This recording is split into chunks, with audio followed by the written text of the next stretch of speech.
Ladies and gentlemen, welcome back to the College COD Bravo stream. My name is Seymour, hopping in for Proper, and like always, we got Mick here alongside me. We got UTA Orange and OKST Orange going up against each other in this bottom of the bracket of the Southwest Division. Mick, this is a battle to kind of climb up out of that bottom of the division, hop into the top cut, and see if that playoff run can be made. Yeah, and I mean, you said enough. I mean, that's really all we can to do is actually to show how important this is overall. Getting these guys from a bottom cut to a top cut. That's what all these teams are looking for right now. All these, I mean, that's the next step. I mean, out of this whole system, going into the qualifiers, into the playoffs, just everything from this point out. This is what these guys, this is what they need to go forward in order to progress, find that next step, get up to that next level of competition, play these better teams, and get to a stage in the game where they can compete and start competing for these prize pools. Because in this bottom cut, we know it's not exactly out of the water yet, but overall, it's what you want if you're sitting there trying to show off your team a little bit, get that clout, and get ready. You know, now you can start talking that Twitter beef at that time. Oh, Twitter beef, all the ranks you can pull on that sense. But where you're gonna see this matchup kind of take place, so you can see above me right here, we got Garrison Hardpoint to start off, to level out the playing field, see who's going to take that initial leg over their opponent. Then we move over to checkmate, checkmate, checkmate. A lot of planes here. Surge control, and if it goes a distance, another hard point on checkmate.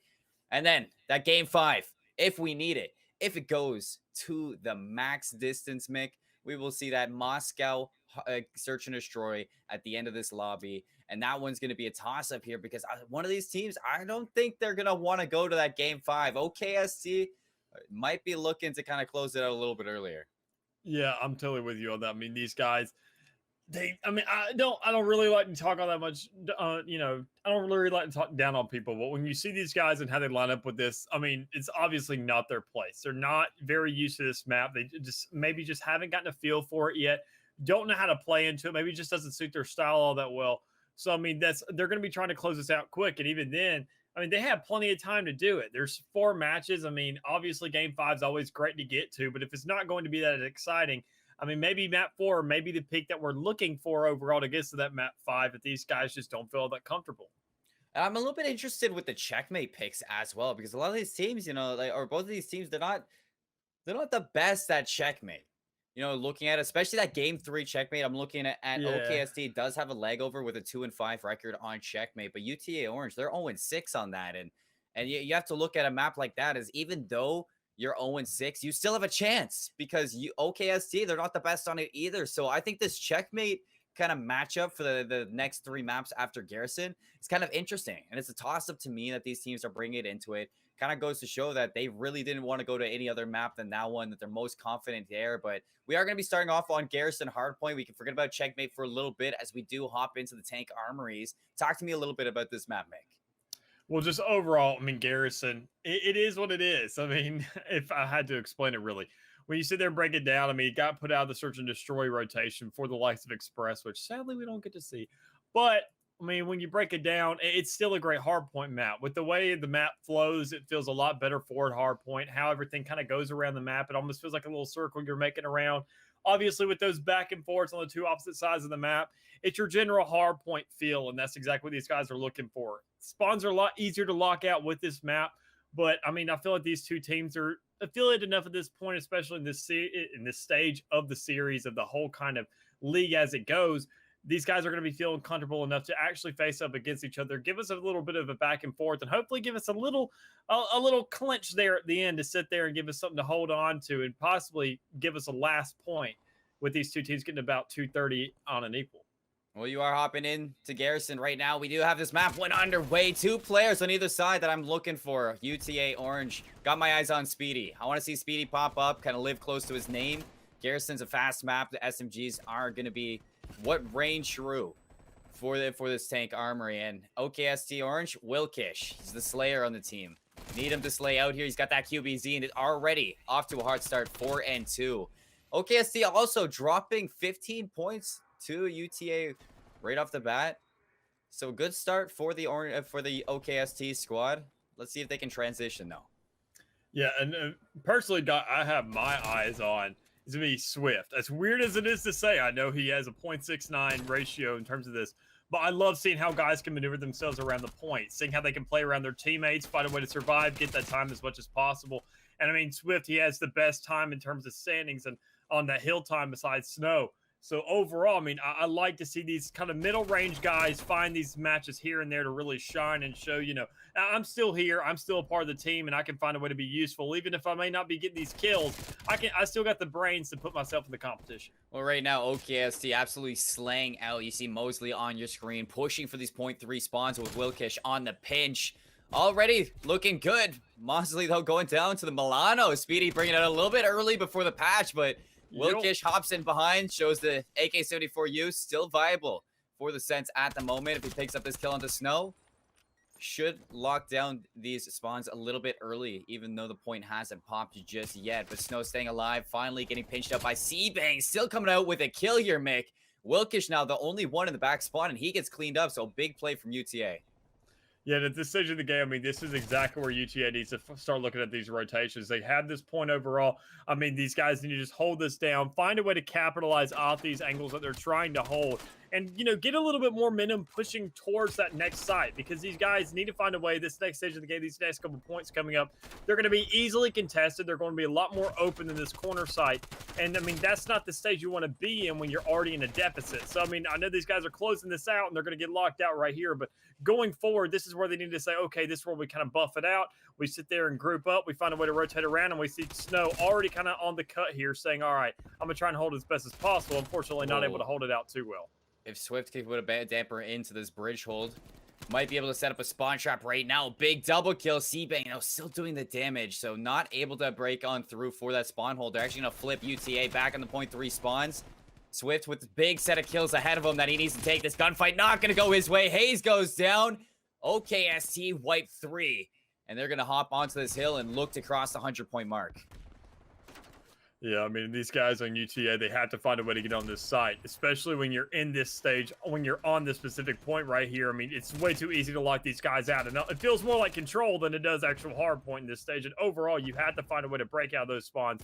Play it a little bit slower, be a little bit more decisive, and find a way to kind of eliminate here and there, open up the map for yourself. And because we see, I mean, the likes of these guys on OKST, they held them down so well, so easily. And if you sit there and choke up anywhere, you're going to go ahead and give up all your momentum, and you're going to be put in the exact same shoes you just put those other guys in. We got a spawn flip, but if OKST can break this, you might want to favor them on this rotation to P5. At the moment, though, they can't break through this hold of UTA Orange. Magic's already on the rotation, and they're going to get the initial time as well. Speedy soaking that one up with this Milano. Speedy actually opted to get out of there, rather get a couple seconds and leaving it for his teammates to cap. Because, I mean, this guy, I mean, we look at the Milano, I'm sure he's trying to break it in and get it all, get the barrel hot before these patch notes roll out. I mean, we see him in the spawns now. Complete flip, Mick. 100 to 100 now. UTA's made that comeback. Venom tries to stay alive. A team kill from Hayes, but it's not enough to keep OKST off of this. The break on the hill with the spawn blessing OKST. Yeah, and now with how these guys are sitting right now, I mean, with how even it kind of is, UTA finally getting this comeback going. And when you're sitting in the likes of in Oklahoma, I mean, these guys have to find a way to actually, establish their dominance once again. Because when you're in this back and forth kind of stage, this is where it comes down to where each team has their own kind of confidence. Each player on an individual basis knows their role. They've kind of felt this out a little bit more. You're in the halfway stage and everybody knows what they're allocated to and what their jobs are. And this is where these individual gunfights right here, like that one right there between Speedy, just being a huge controversial moment, giving them that numbers advantage at Oklahoma State, allowing themselves to put themselves on the point. But, I mean, you finally have a wild card position ready for this rotation to actually lock down these spawns and find a way going forward to get the momentum, even if you lose the site. Almost going big on that point, does drop to Speedy. So it is going to be a break from UTA. If they gather the rest of this time, it will be a tie game at the moment. Big nade onto Wilkish to keep them stalled out a little bit longer.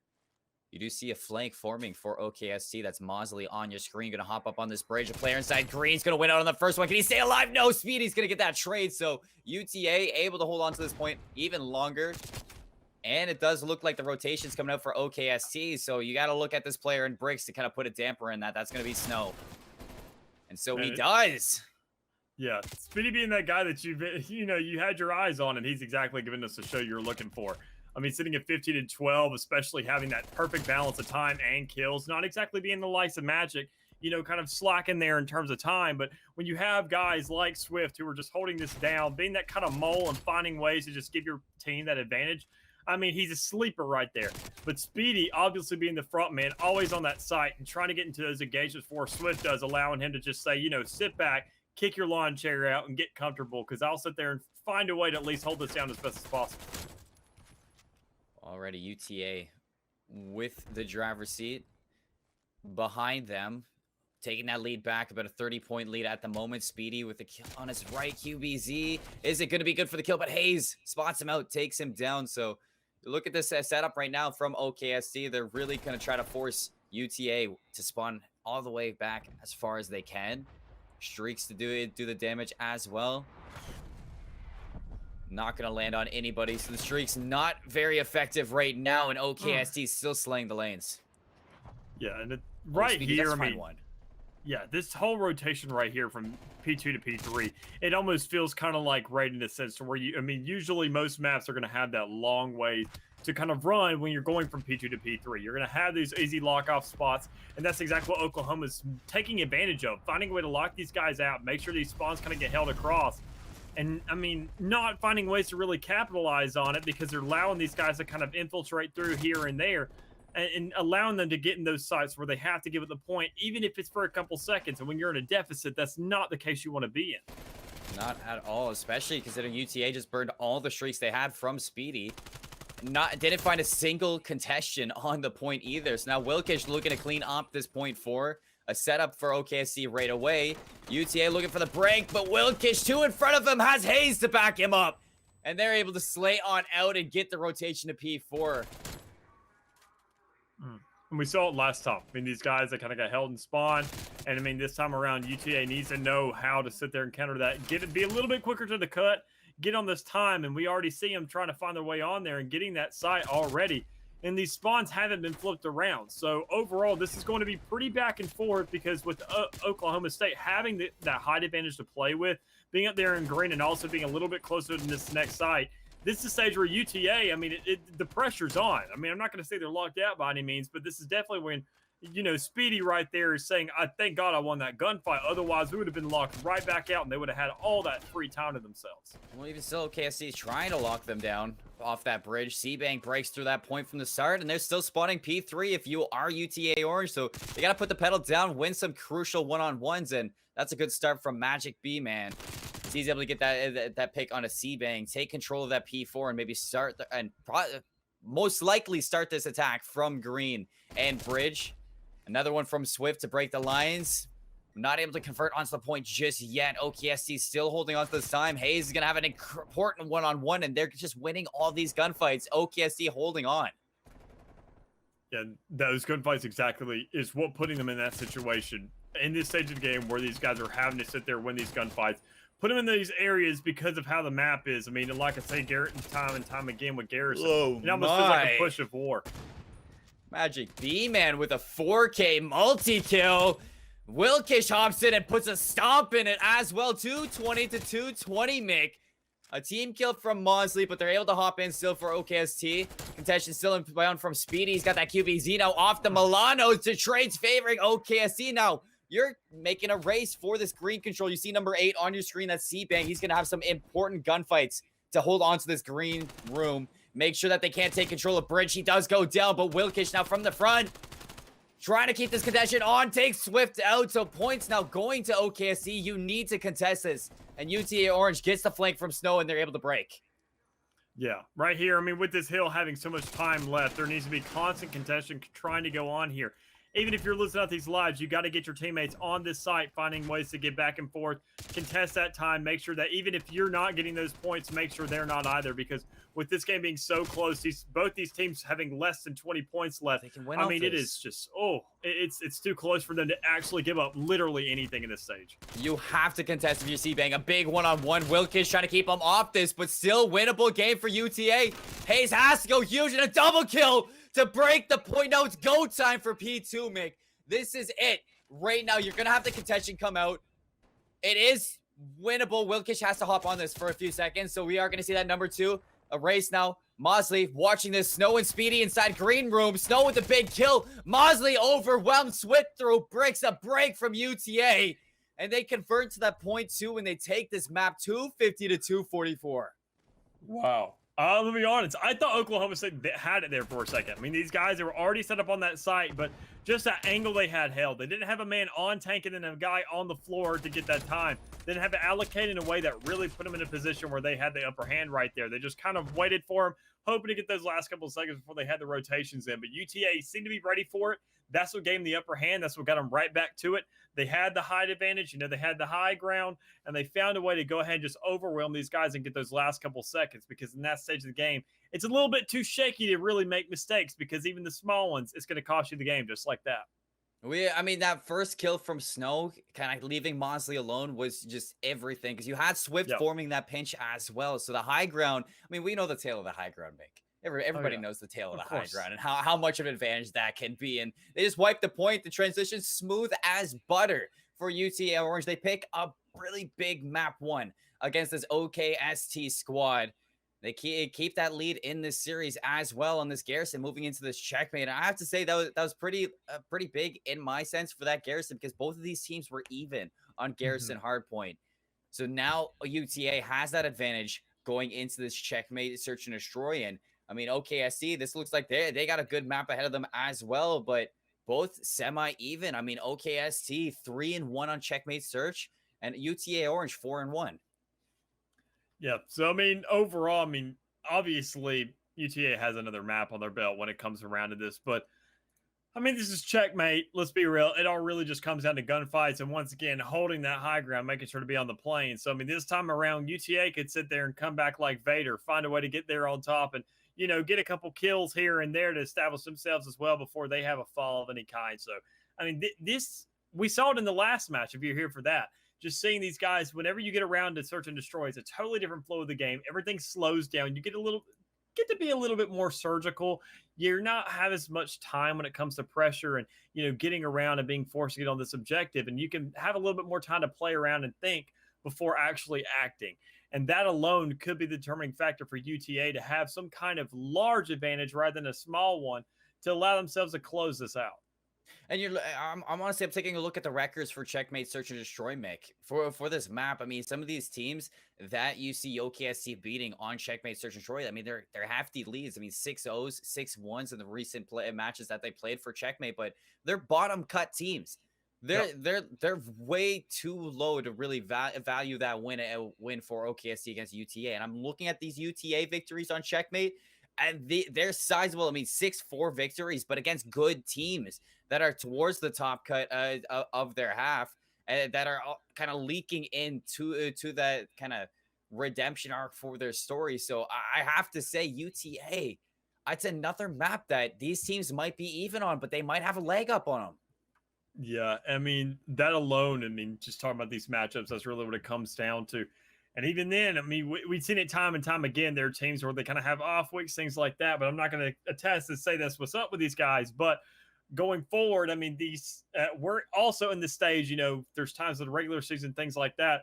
We're now in split 2. We're coming up in qualifiers. I mean, what, next week? So, I mean, overall, this is a time where, I mean, nothing can really be toyed around with. This is where everything matters. And you can't treat anybody like some kind of small threat or big threat alone. You have to respect every single opponent you encounter, whether or not what kind of case or where they're kind of put in and integrate into these brackets, because overall, I mean, you're going to be fighting somebody eventually, and you have to make sure to have that mutual respect to actually progress on top of them. Well, this is where I need to see some assault rifle players step up as well, since we're heading into checkmate. So if we're talking about the map, Mick. So when we're looking at checkmate, I mean, you know it, I know it. I mean, the Krig is so good for this map, and the QBZ coming out on it just to back it up as that flex. You know, it's so good for clearing out that B site. I mean, we know that like the results on a CDL. I mean, you just on the spreadsheet. I mean, you look at how many times the A site's been used on checkmate. It's like what, 3 times all the first stage. So the A site's not as viable as B. Most likely looking at some B hits, and I'm watching the assault rifle players on each team to see how they can open up the lanes for this map. Yeah, and that alone, I mean, when it comes to the assault rifles, those are the biggest contributing factors. I mean, they had the best in terms of penetration when it comes to that plane. You could just easily just shoot through it, get some hit markers here and there, and just get that intel alone off those pings. But I mean, when it break it down, you sit there and want to win those close quarters engagements. The AK-74 you also has great penetration as well when you get into those kind of wall-on-wall engagements because A isn't utilized all that much. I mean, with all these guys going for these B pushes, that's going to be the contributing factor. And maybe these players, I mean, running the Milano, it could work in this case, but you have to sit there and get the intel from your team to know where exactly to shoot. Otherwise, because you're not going to get as much kind of damage through those, through those surfaces as you would usually. So when you're making a sacrifice like that with one of your players, I mean, that's just a huge sacrifice to make if you don't know how to utilize it almost pinpoint perfectly in this stage. I mean, I know we may be seeing these patches roll out soon, but I still feel like it's going to stand regardless that you need to know how to utilize this and find a way to get upper hand with these close quarter engagements, find ways to corner around and get these flanks here and there. I definitely agree with that 100%, especially with the kind of changes that we're going to be seeing. It's interesting to see how that Milano is going to come into play. It's definitely way different from the 74U. I say a lot less kind of favoring the submachine gun players in some gunfights, but I guess we're going to have to see when that comes out. Right now, checkmate, search, destroy. We're hopping into this game too. OKST looking for a bounce back right now and already on board with Mosley, a player I wanted to highlight for his assault rifle play. He's got that crossfire from the A site, and he's actually trying to get in behind. He might have some good timing. He does back up and play his life, though, so it allows Snow to kind of back up and watch for this. And then alone, I mean, when we're playing in this area, we see these guys trying to actually making some of an A push, utilizing and playing around that site. But I mean, with kind of Oklahoma State's push on it, it wasn't executed well enough for them to actually get these trades out, find a way to keep things even. But we see Seabang and Wilkes just making a great kind of flank here. And if this works out, they could easily clear out this whole plane and get themselves free range of B right now. Oh, Speedy watching this, though. We'll have some good sights onto Wilkish. They're going for that bomb plant, but Speedy walks in, doesn't even see the player dropping it. Speedy from the window has Snow to help him out. They're going to wipe the OKST and UTA get that retake from the side of the plane. Snow's an amazing two-piece. Speedy and Snow both picking up all the kills. I mean, UTA, they know. They know darn well that if they sit there and they're shooting a man and he gets killed and the bomb still goes down, something's up. So there's definitely something, there's a rank somewhere around. There's another player here to kind of sniff out. And when you're playing around that plane, you have to be prone. You have to find a way to slither out because, I mean, you've got all those windows to peek through. You have plenty of ways to give yourself that intel because it's such an easy spot to play up from. I mean, that alone is why, because of all those windows, how much intel you can get without really getting peeked all that much from those long distance engagements. And when you got guys right there on the wings to sit there and just easily clip you, and even with teammates in the plane to play off of it, that's not the situation you want to be sitting in when you're in OKST's shoots. Mosley with a big gunfight onto Magic B, man. Snow does trade out after getting that bomb down, so it is still going to be advantage to UTA Orange. But Mosley, they should know he's in the back. Speedy's going to be watching him. Another great timing from Mosley. And Hayes on that pinch, not winning out onto Swift, is going to put Mosley in a situation. They know where he is. They're going to go for the chase as Swift cleans it up. 2 rounds to UTA Orange. And even after Mosley goes big, you have to have a player on the opposite side. Hayes, this was a must-win situation. He had to help Mosley in that. Yeah, because I don't feel like even enough right up there up front, there's enough influence on that plane. You know these guys are going to be pushing that B site constantly. And when they didn't have enough players allocated to actually battle in it, find angles around there to sit there and get themselves the upper hand, that alone is where they gave up the site because they let that early aggressive push go down and get the bomb down on checkmate. I mean, on raid, I could understand because you got two totally different sides of the map to play with. But the likes of checkmate, I mean, this is just an easy, straight up front shot, just straight shoot them. I mean, when you lose that, there's something that you're kind of sleeping on. Definitely. Mosley, great timing on the Snow. On the opposite side of the map, Hayes gets into the back line here from the A site. He's going to be a nuisance in the back, directs some attention towards himself, allows Mosley to take a comfortable gunfight against Swift, and now Hayes, a 2-on-1, just playing his life. Speedy finally cleans him up. Another 1vx for Mosley, but split individual gunfight's not going to go his way, It's another round to UTA Orange just picking up those initial gunfights, giving them the advantage. I have to see something change up fast into this next line. Plays like this cannot happen from Wilkish. You have to stay alive a lot longer to help Mosley make these plays. Yeah, and OKST is just splitting up a little bit too much for comfort. These guys aren't finding ways to get these trades off. They're not playing as a team right now. I feel like they're all trying to be a little bit too much of the heroes. And Mosley doing a great job, albeit, even though he's an 0-3 deficit. I mean, the man's trying to carry this as best he can, but he needs to have that team to play off. He has to play off these guys. He needs to get those trades, but there just doesn't seem to be enough opportunities to do that for him to actually let his teammates shine and give them some kind of responsibility. It just seems almost they're there as kind of bait for some reason, and they're not actually taking it by any means. Well, Snow might get some good timing. Mosley's been out. We have C-Bang watching this back stairs, so even if Snow went for that, he would have been caught out by this player. They have no idea where to take this. UTA Orange just looking for an opening, and that's exactly the opening that they needed onto Hayes. You take a look at both players for OKST. They're sitting at the back of that B site, leaving this A site totally susceptible for Snow to make a plant. And if he goes right now, he's going to have a free plant, Mick.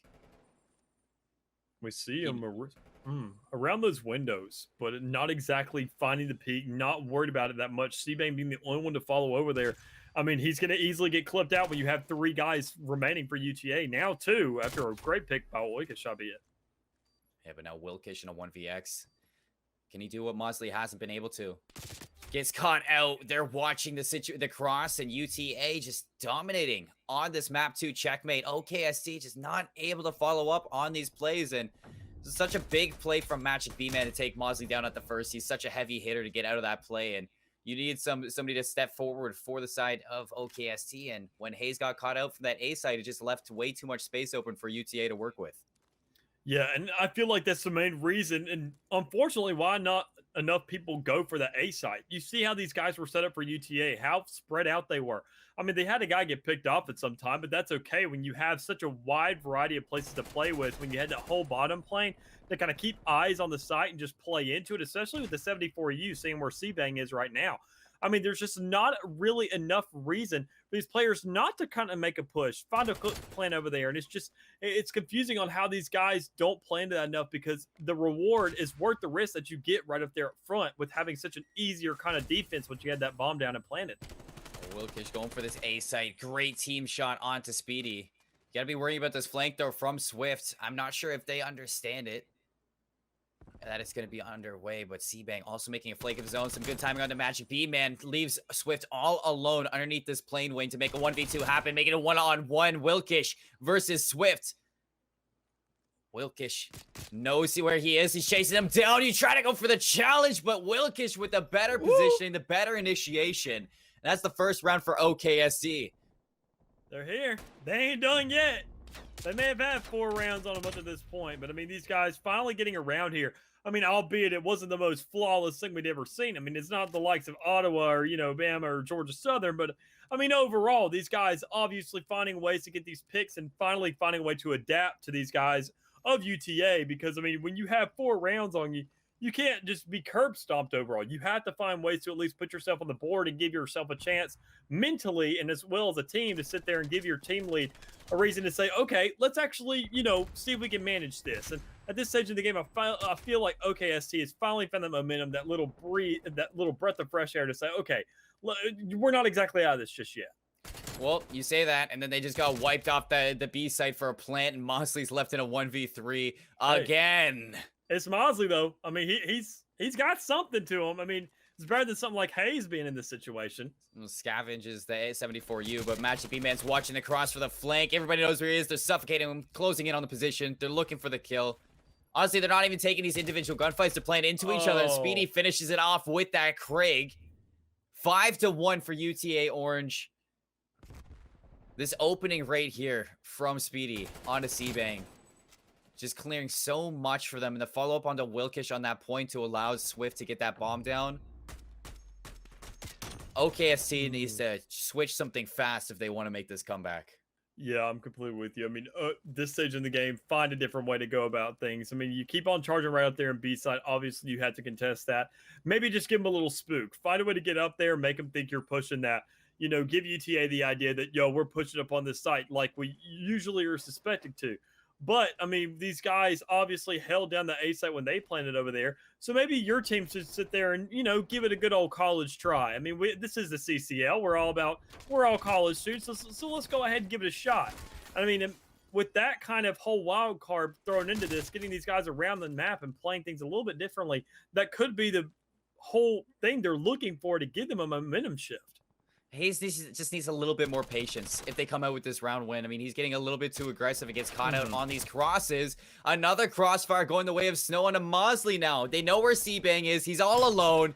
Comes out with a kill to make it a 1-on-2. Speedy on one side of the plane. Magic B-Man on the other. Two players this is difficult. I mean, Speedy's 8-2. Magic B-Man's 5-3. You're going to have to kind of separate both of these gunfights, take an individual one-on-one, and close the gap on a Magic B-Man with that assault rifle. So now C-Bang makes it a one-on-one. 30 seconds to go for. He's closing the gap with the flank.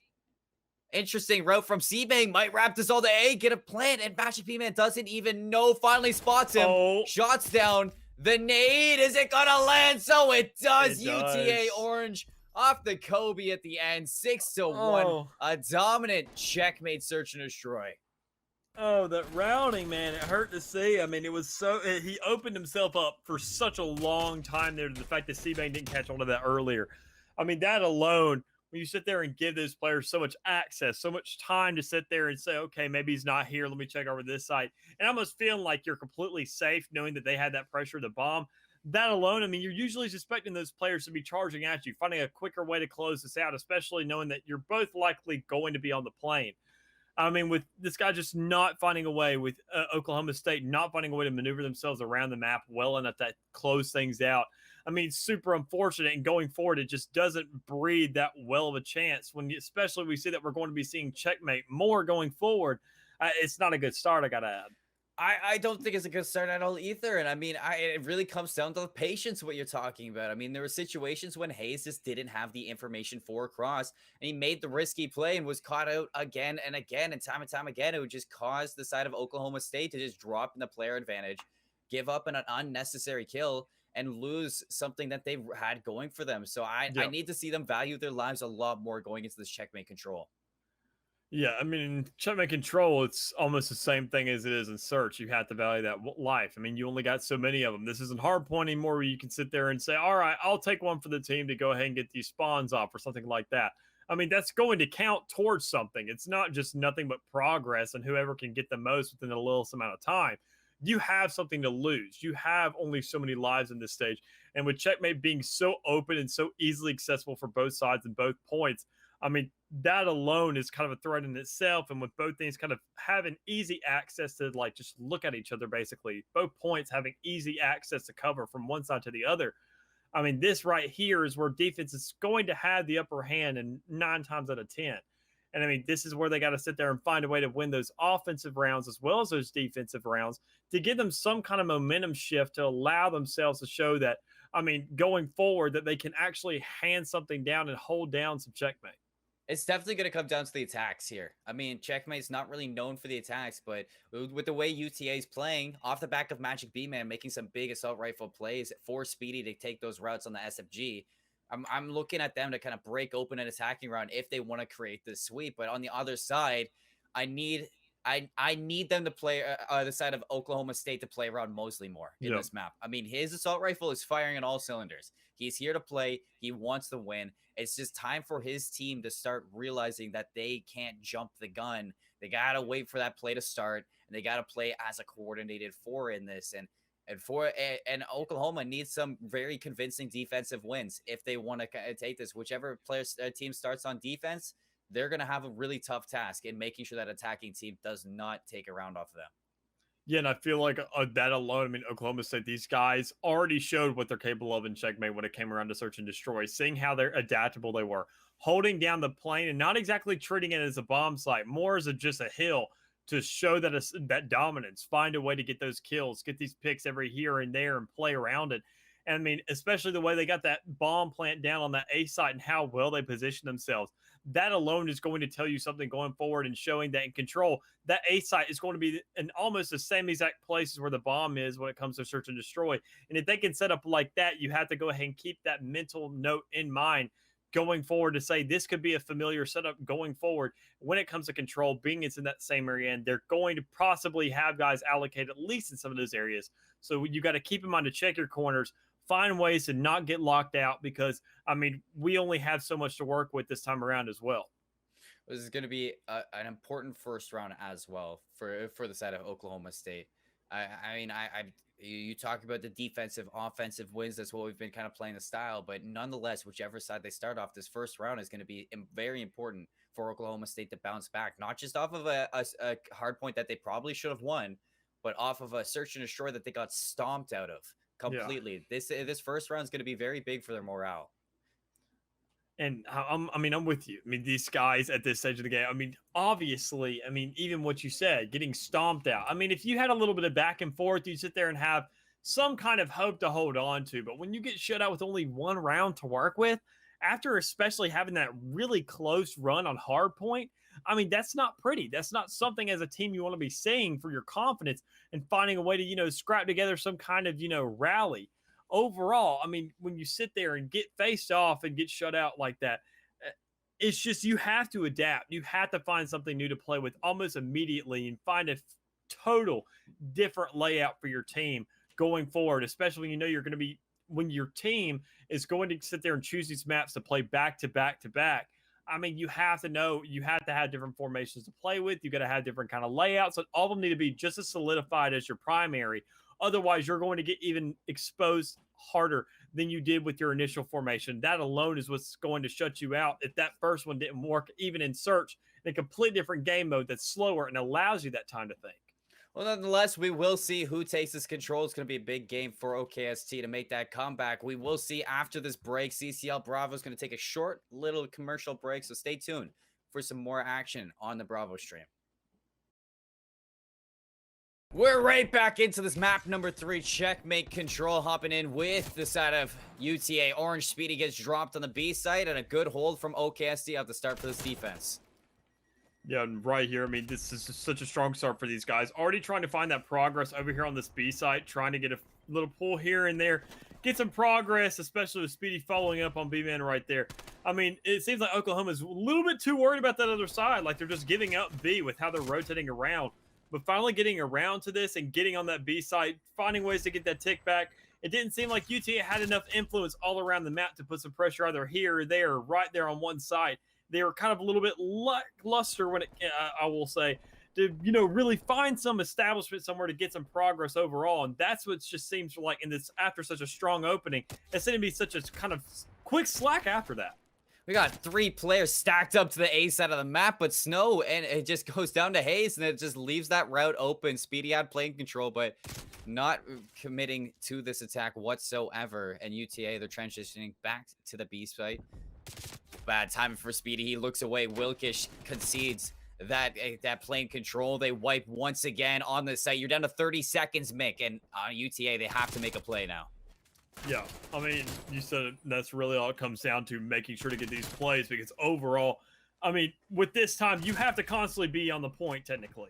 Or you have to find a way to sit there and get the likes of 19 kills within 15 seconds. I mean, how manageable is that? It's not impossible by any means. Nothing is. But it seems to be very unlikely when you're at this point, because you have to sit there and get a point. You have to have more guys on this site, or you have to allocate yourselves a lot better, especially looking at how Oklahoma is kind of more focused towards A site right now. You need more guys stacked on that B to allow it to speed up. Definitely needed, but no map control means that OKST, they're going to walk right on in. Wipe the control point. C-Bang rotates back over a team kill. It's going to dampen the attack here. You have the crossfire from Hayes and Mosley. They wipe it, and OKST go to the time, and they take a very convincing defending round. I mean, and that's what we mentioned earlier. They have to sit there and win these defenses, because if they slip up on offense by any means necessary and give that round up, that's going to be a huge controversial point going in the favor of these guys on UTA. And when you're down 2-0 in the series, you can't exactly slip up and allow that to happen. So this is a good note for these guys in saying, okay, we're not going to have to completely reverse sweep in terms of rounds as well, just in terms of maps. If we can find a way to actually clutch this out, especially if we can find a way to get this offensive round, because if we can win this, learn from how UTA and how they kind of slow down a little bit, we should be sitting high and mighty going forward. Well, this attack for OKST looking for the A site. They have wing control. Catch Venom off. A big 3 wipe. They're going to stack the site now. This is going to be some good tick progression towards the A site. They have to worry about number 2 from the middle of the map. That's going to be Speedy. And they do spot him out. They wipe him. They're getting some very forward aggression. A team kill onto Swift as well. And everything is going wrong for UTA at the moment. You have to get a heroic play out of Snow, and Hayes is watching it. You know, with how these guys are spread out right now, I mean, obviously you're having your pushes here and there, but they're a little bit too direct, and Oklahoma State's just reading into it. I mean, letting these guys just run into their crosshairs, getting these shots off, and they're going to grab an easy A right here, allowing themselves to already be set up for B. I mean, this alone just shows that, I mean, maybe control is a UTA's thing, and if you're Oklahoma State, you're kind of sitting on your knees thanking God for that alone, because you have to find a way to get back in this series, and control is looking like they're saving grace right now. It does look like night and day for this OKST squad. You still have Hayes on the site getting time, but the nade is going to pop him out. You have to follow up, and Snow clears the point. Flood's still coming out from OKST, but with the trades out of this, UTA looking to stabilize. You got Wilkish, 11-6, though. A tough opponent to go up against. Magic B-Man does make the magic happen. Drops low. 3 players from a UTA wiping the side of OKST, and they're going to clear this point. I saw what Mosley tried to do there. Be that hero again. But, you know, there's only so much you can do. But seeing these guys finally going for some playing control, getting up on this higher stages, finding ways to flank around, taking a little bit too direct of a route up forward, I will say. But winning these gunfights is definitely going to be in their favor. I mean, these guys aren't really playing around the map all that much. They seem to have a very direct approach towards the site. And UTA is finally set up in a place where they can read into this and finally start locking these guys out. And if you're the shoes of Oklahoma State, I mean, after, you know, getting shut out so many times, they need to realize that, okay, maybe what we did, we kind of threw some curveballs their way for this A side to be able to get that. We got to find a different momentum shift for B, and they just haven't found it yet to allow themselves to get more ticks onto the site. Well, double the lives and a progression with a tick onto B. You're down to no respawns for UTA Orange. 3v12 has to wipe the side of UTA 4 times the amount that they go down. Ooh. But it just doesn't look like they have the tail to run it. They're going to be stacking the point if they're Oklahoma State. This is looking like a very successful attacking round from the Mick. It's looking like OKST are going to go up 2-0 in this control. They look stellar in this control map, a different team than we saw in maps 1 and 2. Huge. I mean, that alone, getting that attack round, that right there. Up 2-0. After sitting there being down all series long, basically, besides that hard point, albeit, I mean, that's in the past, and we're going to see it again, hopefully coming up here, something just as close on the same map, albeit. I mean, that alone right there, getting an attack round, always just is a huge momentum shift. You have a little bit of breathing room. It's so nice after the whole series, the whole kind of every single game so far being so close, or rather just getting shut out. Finally having some time, a little break to sit there and have some conversations, figure out what's going right and wrong. I mean, these guys could just lay back, figure out what exactly is working for them. And that might be that momentum shift they need going forward to allow themselves to give this reverse sweep a shot. Already a good wipe from UTA. They're going to be putting Snow on the A site. Take a look at the minimap, though. You got to watch Hayes. He's going to be that outlier right now. Gives his position away. And they're still conceding this playing control at the moment. But Hayes hasn't been spotted out. He's going to contest the point. They're pinching out Snow. Mosley's going to spot him out, and they clear the site. So a good wipe from Hayes and Mosley. They stop the progression for now. Stop the bleeding. But they have to worry about Speedy, who's now on a 5 spree, playing for streaks. Some bad timing for him. Wilkish is going to get in behind, and he loses all progression. Man, I mean, these guys are on A now. And I mean, that just alone is kind of scary. I mean, when you're, especially Oklahoma State shoes. I mean, with how well you guys have been playing so far, and it seems that y'all are starting to slip up. I mean, I can't tell whether so far in all this kind of action going back and forth, whether or not it's just UTA finding something different, finding their stride in control, or Oklahoma State just kind of letting up and actually taking a break to talk to each other. Because, I mean, these guys, I know you need it, but, I mean, you're going to have another break probably if you sit there and continue this series out anymore. So, I mean, that alone, these guys need to step it up, make sure to hold out this B site, because with this light discrepancy going on here, that alone could be what shut them out and just give the exact same result as what we saw last round when they were on offense. Well, right now, a lot of UTA players are just stepping up to the plate for this round and winning some good gunfights, but OKST just needs one solid wipe. They're down by 6 lives. One solid wipe would put UTA in a very dangerous spawn trap that Checkmate is known for. Luckily for UTA, you're still winning out on these gunfights. You got Swift picking up the pace and Speedy controlling the middle of the map inside this plane. Wilkish making the dance of a lifetime. And he's got the backup from his team. This is OKST's turn to wipe the floor and start something dangerous. Yep. I mean, that alone is just kind of a momentum shift that you're going to be scared of if you're in the shoes of Oklahoma State. Just allowing these guys to sit there and going to close you out.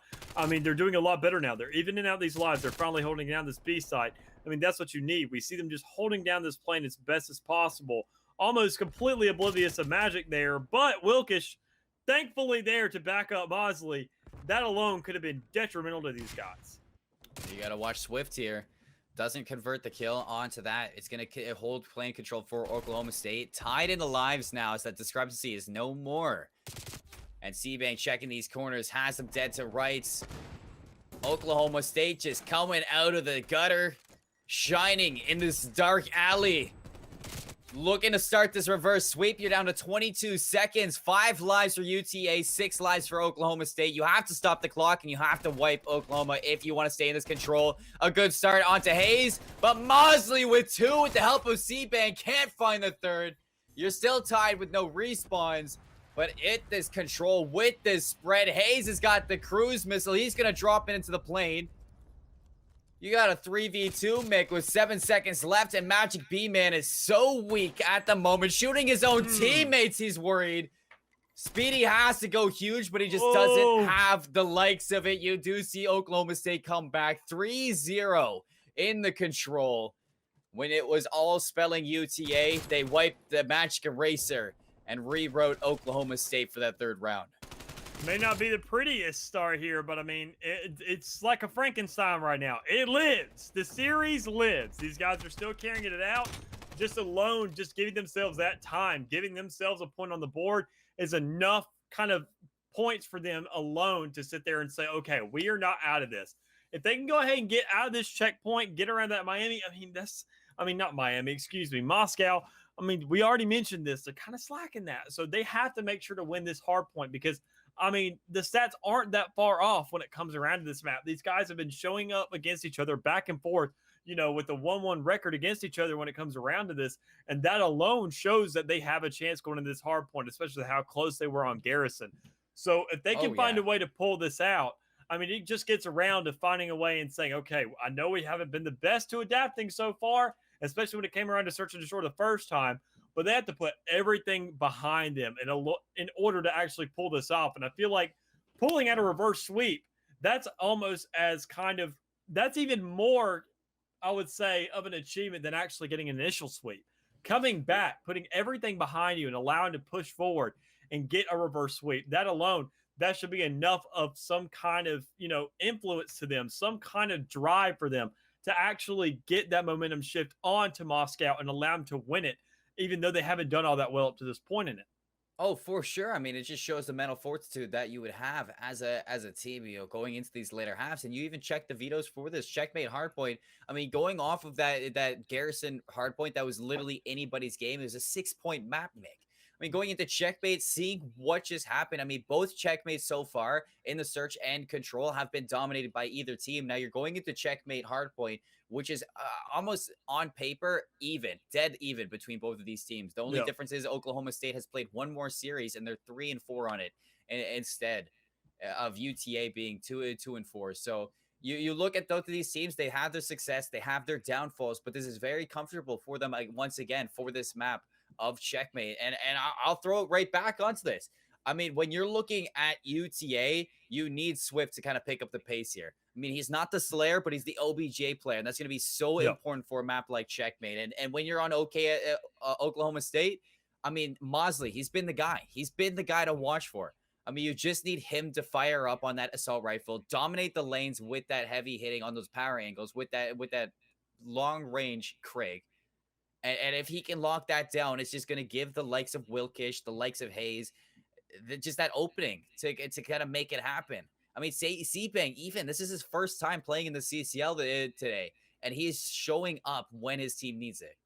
Yep. And I mean, that's the huge factor. This is going to be where these individual efforts are going to shine a lot more because it's going to show which exactly one of these players are stepping up and saying, okay, I know some of you guys may be getting tired here and there, but I mean, we have to pull this out, and especially in the shoes of Oklahoma State when you're trying to make this comeback overall.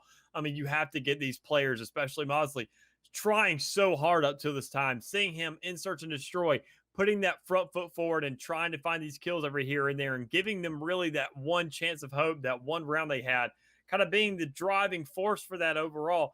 That alone, I mean, this guy has to step up and get his teammates to be on the same page as him if they're going to find any kind of breathing room or any chance to even go forward. I mean, especially when you're looking at the likes of Hardpoint. You need to sit there, not only share time, but that's only when it comes to it. Overall, you need to sit there and have guys on time, have guys sling, and you need to know who's going to do what so you can get that specialization to show. And as you guys know, I mean, Checkmate, it's a very streaky map for Hardpoint. I mean, you can really steamroll your teammates if you can manipulate the spawns to your advantage. So hey, you're really looking at some money heals here, being mainly 2 and 5 on that side to kind of lock it down. Some teams are converting a lot of time on point 3 these days, but ultimately at 3, 1, and 4, it's a toss up. It's that spawn favor. It's if you can have that spawn trap going, if you can take the space that's needed on a map, and really it's if your ARs are firing up. And it does look like off the bat, Magic B-Man and Snow dominating the AR lane. Yep, and on this first point, this is controversial. I mean, not only do you go ahead and get that point, get the time for having that plane control, but going forward, it allows you to sit there and let your team post up in there. Get all the eyes, get all those kind of like bird's eye views, get all those perspectives over the rest of the map to allow you to keep that control for the rest of the game. And when those rotations come in, when it comes back to P1, already have that time and already have that setup ready for them. So this alone is a super huge point for both sides. And I mean, we're already going to see these guys trying to rotate, get ready for this, and Oklahoma State being the lead for that. Mosley's so confident right now. Finally cut down by Speedy, but he had every right to try and take those spawns. So you do see OKST, they lose that chance to flip the spawns. They're still spawning back Garage for 0.5, and this rotation of P2 and Money Hill that I was talking about, UTA Orange getting that initial time. Now the break starting to form from the back of the map. That's number 3. C-Bank gets cleaned up by Speedy. UTA watching the lanes and getting the important one-on-ones right now. Yeah, and that, I mean, especially Swift right now, we see him finally stepping up. I mean, albeit he hasn't had the best record up to this point, but him finally just getting kills here. Maintain to be positive, at least if it's for a little bit. Allow to use yourself for that to go ahead and get a lead of some kind. I mean, and that alone is going to be shutting down some of these guys. I mean, we see Mosley performing just as well as he usually does. C-Bang right here trying to follow up and get with his guys and try and, you know, keep that momentum and help his teammates out as best as possible. I mean, but Hayes and Wilkish, they have to sit there and be getting that time, making sure to capitalize of what these guys are trying to accomplish and, you know, adding punctuation to these guys and what they're trying to actually follow through for. Well, this best case scenario for OKST. They split the time on P2 and leave it an even match. Wilkish finds that route in behind. Oh, Speedy, the only one left, goes for the challenge. What a win from Wilkish. Snaps onto his head. And right now, time going to OKST on this P3. You got Wilkish still looking for these kills. Got Swift in his sights. Just being that nuisance off on that crossfire. He's got the help from his teammates as well. Speedy, the closest one in. Nobody collecting time at the moment, but the trades come through. The teammates are helping, and they're backing UTA up all the way in P2, which is going to be good. This is what I was talking about earlier, Mate. This is what I was saying, is that if you can get that spawn trap going in these P2 side, this is where P3 and P4 start to convert into tight money hills. And that alone, just seeing these point men kind of wander out. I mean, obviously, we see these guys switching out a lot. I mean, seeing Hayes being the point man most of the time and him actually being the one to wander out onto those spawns, trying to lock them back in there. I mean, that alone just kind of shows that this is where Oklahoma State, albeit they're finally showing something and giving themselves an advantage here, but they have to go ahead and get that specialization going, figure out who's going to be doing what role, because otherwise it's going to be chaos. Nobody's really going to have an idea when it gets to these hectic moments of where which guy should be. And that alone is what's kind of slacking on them right now, allowing them to give up this point for a little bit of time, but finally collapsing on it and finally letting his whole team with the 2 Slayers and the 2 Money Men overall just getting on that site. This is right here where this shift is going to start taking place, and where Oklahoma State, I could see finally taking this and running with it. OKST groups as 4, takes the site, but it gets scrappy and they lose it once again, just back and forth from these teams. That's why it's been so even. Now, you're looking at one of them just lock down a full 60, just kind of blow this map open and finally find some real aggression here. Checkmate, showing that both of these teams very scrappy at that sense, but the gunfight's going the way of OKST right now. You do see them setting up for this P5 hill. You gotta watch this rotation. C-Bang gonna be holding down this plane. Gonna watch out. Sees Snow coming through him. 2 players coming from crates as well. He's gonna be watching this. Sees Swift. Finds the next one is Speedy, and he's got the teammate Hayes to watch over his shoulder. So now that's a big wipe from Oklahoma State. They're gonna be getting a lot of time right now on this .5. Yeah, and this right here with this point being almost so easy to set up in. With it being there in a corner, having so many kind of angles, having those boxes right there to cover you up and having a whole section of the map just closed off or where nobody can really peek at you, it's pretty easy to hold down. And the fact that Oklahoma State kind of let that up, that alone is kind of controversial and not exactly the best thing that they want to be having right now. I mean, especially when you have guys already on that site. We don't see enough real follow-up for this site to sit there and say when there's empty time. Even seeing Hayes right here. It took a little too long to peek that out because when you see that time, you see that nobody's really contesting that site. You want to get on immediately, find every second alone to give you that advantage and go ahead and get guys rotating while you're trying to scrap up the rest of that time. Okay, see, they're winning those scrappy battles, Mick. And then when it does come to the long sight lines, is UTA fighting back and keeping OKST off these points. That's why it's been so even. Because UTA are just winning the AR battle in this and winning those long-range gunfights. And they're even getting the rotation here. Speedy goes on a 5-screen before getting taken down. And this is where you see scrappy gunfight goes the way of OKST. And that final player, Magic B-Man, clears it up for UTA to hold on to this control. Oh, the wall bang. See, I don't see enough of that. And that alone from OKST, they got to sit there and start utilizing those assault rifles a little more. We mentioned it earlier. You see these walls, they're way too easy to shoot through, and you have to utilize that as intel. And we see these guys just kind of peeking around, playing these guys once they see them. You want to make sure to get as much as damage possible before you even know they're there by just shooting those walls, slamming into them with your magazines. And we don't see enough of that out of Oklahoma State here on this initial site of P1 to allow themselves to get that heads up. And instead, they just like to rotate around and want to get set up for this P2 already. Snow's got to watch out for the spawns here. Mosley's going to be caught out. And Snow backs up. I love this play from him, playing his life, waiting for his teammates to come in and set up a pinch. The problem is you got Hayes watching from yellow and Wilkish with plane control. Everything's going the way of OKST, and they even clean up Snow in the back. So look at these spawns. Everybody on UTA running from crates. You know, the closest player is going to be right next to Mosley. He is looking for him. He's hunting him down. The call has been there. Finally finds him. Speedy goes down, and it's been some good time to OKST, but they're losing the frontline battle in the midst of it. It's a tie game at that. C-Bang goes up big. OKST needs to start collecting this time and start taking this. And that's just the whole thing right there. I mean, these guys need to figure out what to do because when you look at Hayes, I mean, he's 17 and 14. He's got a minute 30 on there. C-Bang 10-18, and he's got a minute on there. I mean, you have 3 Slayers going on right here. You don't have enough guys allocated to this point to be getting every second possible. And that alone, when you only rely on one man for that, that's a huge issue because you don't allow those trades to happen there on the point. You have too many guys wandering out and about, leaving spare time to actually play. And then once you get around to remembering, oh, there's a point we got to worry about, that's when they start winning that scrap time. And at this stage of the game, you know, right here in this point specifically, it allows you to get so much time because of how much open it is and how many guys can actually play in this point while still winning gunfights. And this is where OKST could possibly get the remainder of this if Hayes manages to win this, but not exactly finding everything there. Well, Wilk is a little bit jumpy there, but the biggest lead we've seen all game, Mick. 180 to 138. You see the spawns from UTA get flipped all the way back 0.5, but plane control dominated by Oklahoma State at the moment. A crossfire from either side finally cleaned up by Venom. 11 seconds before the flip, and another flip for these spawns. Rotation should be caught out from Wilkish. Seeing this player Speedy on point, finally catches him up. The communication is going to be there. Oklahoma State blowing this game out of proportion with a 60-point lead. And as you said, this is their biggest lead so far. I mean, this is exactly what these guys were looking for. Seeing how even it was that first time around on Garrison. I mean, Oklahoma State is happy to be in this case.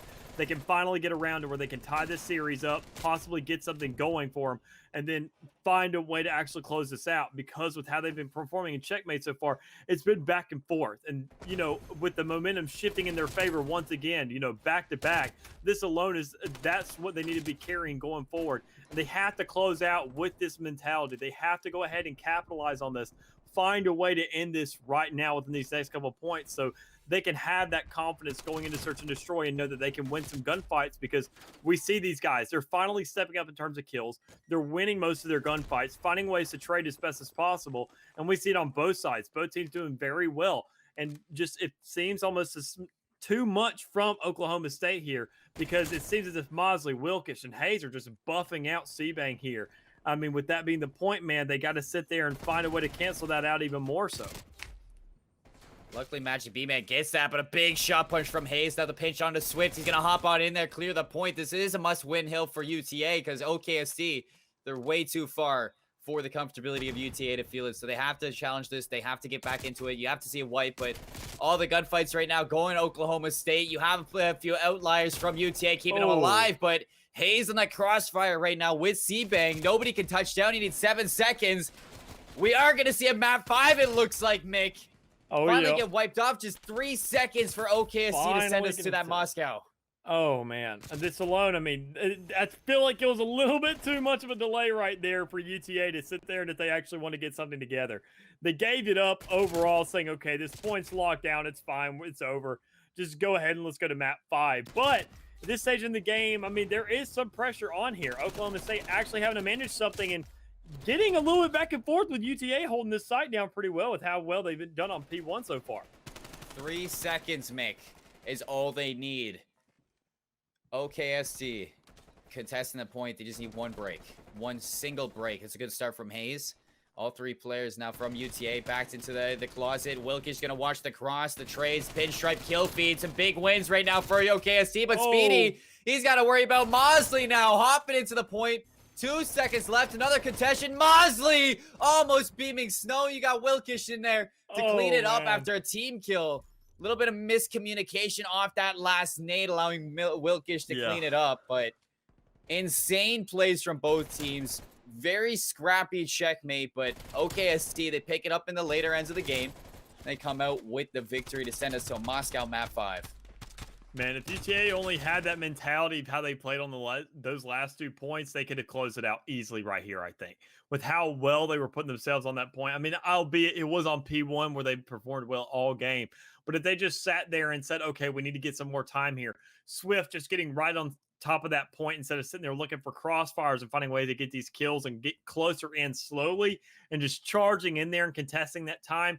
You're burning seconds there, dude, and that's not what you need if you're trying to go ahead and close out this series. So this is where things are going to get interesting, because now that we're in map 5, we talked about it. We said we wouldn't know if it came around to it, and this is what I'm a fan of. I'm not a fan of teams. I'm a fan of map 5, and this is where we are. I mean, at this stage in the game, this is where we get to see Moscow. We get to see the game slow down once more, and hopefully around 11, because I always love those. I have to say, I'm not really favoring the side of OKST in this, Mick. I mean, I said it at the start of the broadcast, at the start of this series, is that OKST, they really need to kind of avoid this map 5, but they're putting in an unfortunate situation, dropping the first 2 maps, and you kind of take some thoughts out of that first search and destroy we saw, completely dominated by the likes of UTA Orange. OKST, they have to change it up here. They have to bring out some new strategies. And this is definitely, you need to see some different plays from the OKST squad, because this map of Moscow, it's way different from a checkmate, but that's got to be lurking in the back of the head. That 6-1 loss that came to you earlier in the series.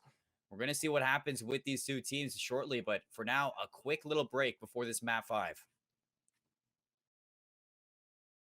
Gentlemen, it's time for map 5. We got UTA Orange, OKST Orange. Which team is the better Orange squad, Mick? That's to be determined here, man. I mean, we already see these guys push on to A, and these first lineups are really going to be a really good call to sit there and show who's who. Oh, Mosley finds the route, doesn't know who to shoot at. No. Oh, no, he drops the pasta. And you see UTA Orange has come out, but in the trade, still dropping 2 players to Wilkish. They finally even up the squad, but they got to worry about the flank now. CBang drops the bomb. Magic B-Man all alone.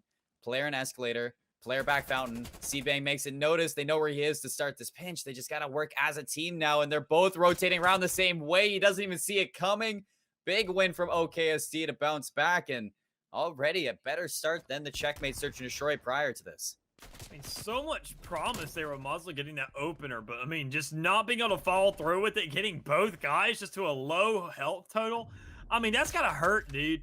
I mean, just sitting there and especially giving them the chance to heal up when you're Hayes. I mean, that alone, just not being able to use your utility and get these guys and finish that off for your teammate, that's gotta hurt. So going forward, I mean, UTA's got to learn from that mistake. They have to sit there and find a way to say, okay, you know, we slipped up, we messed up. So, I mean, these guys, I mean, even with Mosley and them kind of getting traded out right there, but still winning that round, I mean, that's just speaks volume in itself. And this alone shows that UTA, they got some work to do if they want to sit there and, you know, even things out and do well. And Snow doing a great job, you know, starting that off. But Speedy gives up his life on escalators to even this game up. Watch this flank this time.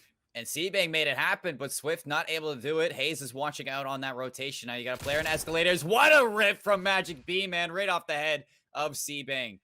Evens up the odds. Snow gets some good information, allowing that player, Magic B-Man, to wrap up on the escalators. Both individual gunfights go to the players, and UTA Orange bounce back with a round 2 victory. You know, I think going forward, I mean, I really hate to say it like this, but UTA, they got to utilize Swift somehow. I mean, this man, except for one of these rounds, he's been negative for the most part. So you got to utilize this guy for intel. Get him on those flanks. At least let the man see what's going on. Give him some kind of eyes on these guys of Oklahoma State. And give yourself an upper hand. Because, I mean, even if you're not getting these kills, if you have good call-outs, if you know how to use those words appropriately, you can sit there and give your team the perfect layout of how these guys are kind of standing. And I mean, that alone is just going to be more influential. And that right there, it's going to be a huge player for Wilkish, who's getting into this fight with Speedy right off the bat. Well, they know Wilkish is up there, so they just surround him and take him down. It's a big win right off the bat. And they also had a victory on the A side itself. So Mosley's all alone here. He has to escape with his life. He's got to let C-Bang convert with this flank. And so he does, but bites off a little bit more than he can chew. And now Mosley in a 1vx situation. I've seen this before. And all these players stacked up on escalators. They're gonna line up for him. I thought he was gonna get Snow as well, but only Swift's going down. Speedy knows where he is. He's watching the lane. Gardens is in his place, and UTA, they take an attacking round to convert 2 in a row. Man, I mean, this right here, I mean, we saw a great opener from Oklahoma State carrying on the momentum, and I just wanted to go ahead and follow up. I mean, I said that I feel like they'd feel a lot better and a lot more comfortable if they won off those last 2 points, but with there being so much contention up there on P1, that alone just kind of gave them a little stall in their mentality and saying, okay, these guys are actually still fighting. They're not giving up by any means, and that alone is just a threat. When you look at the likes of B-Man and Speedy and Snow just kind of buffing out Swift here in this round and just giving these guys a chance and a lot of breathing room to play with, especially when you see how well they're doing and how they're just kind of sitting comfortable in these gunfights. I mean, they're trading out super efficiently here. Well, another first blood to UTA, but instantly answered back from OKST.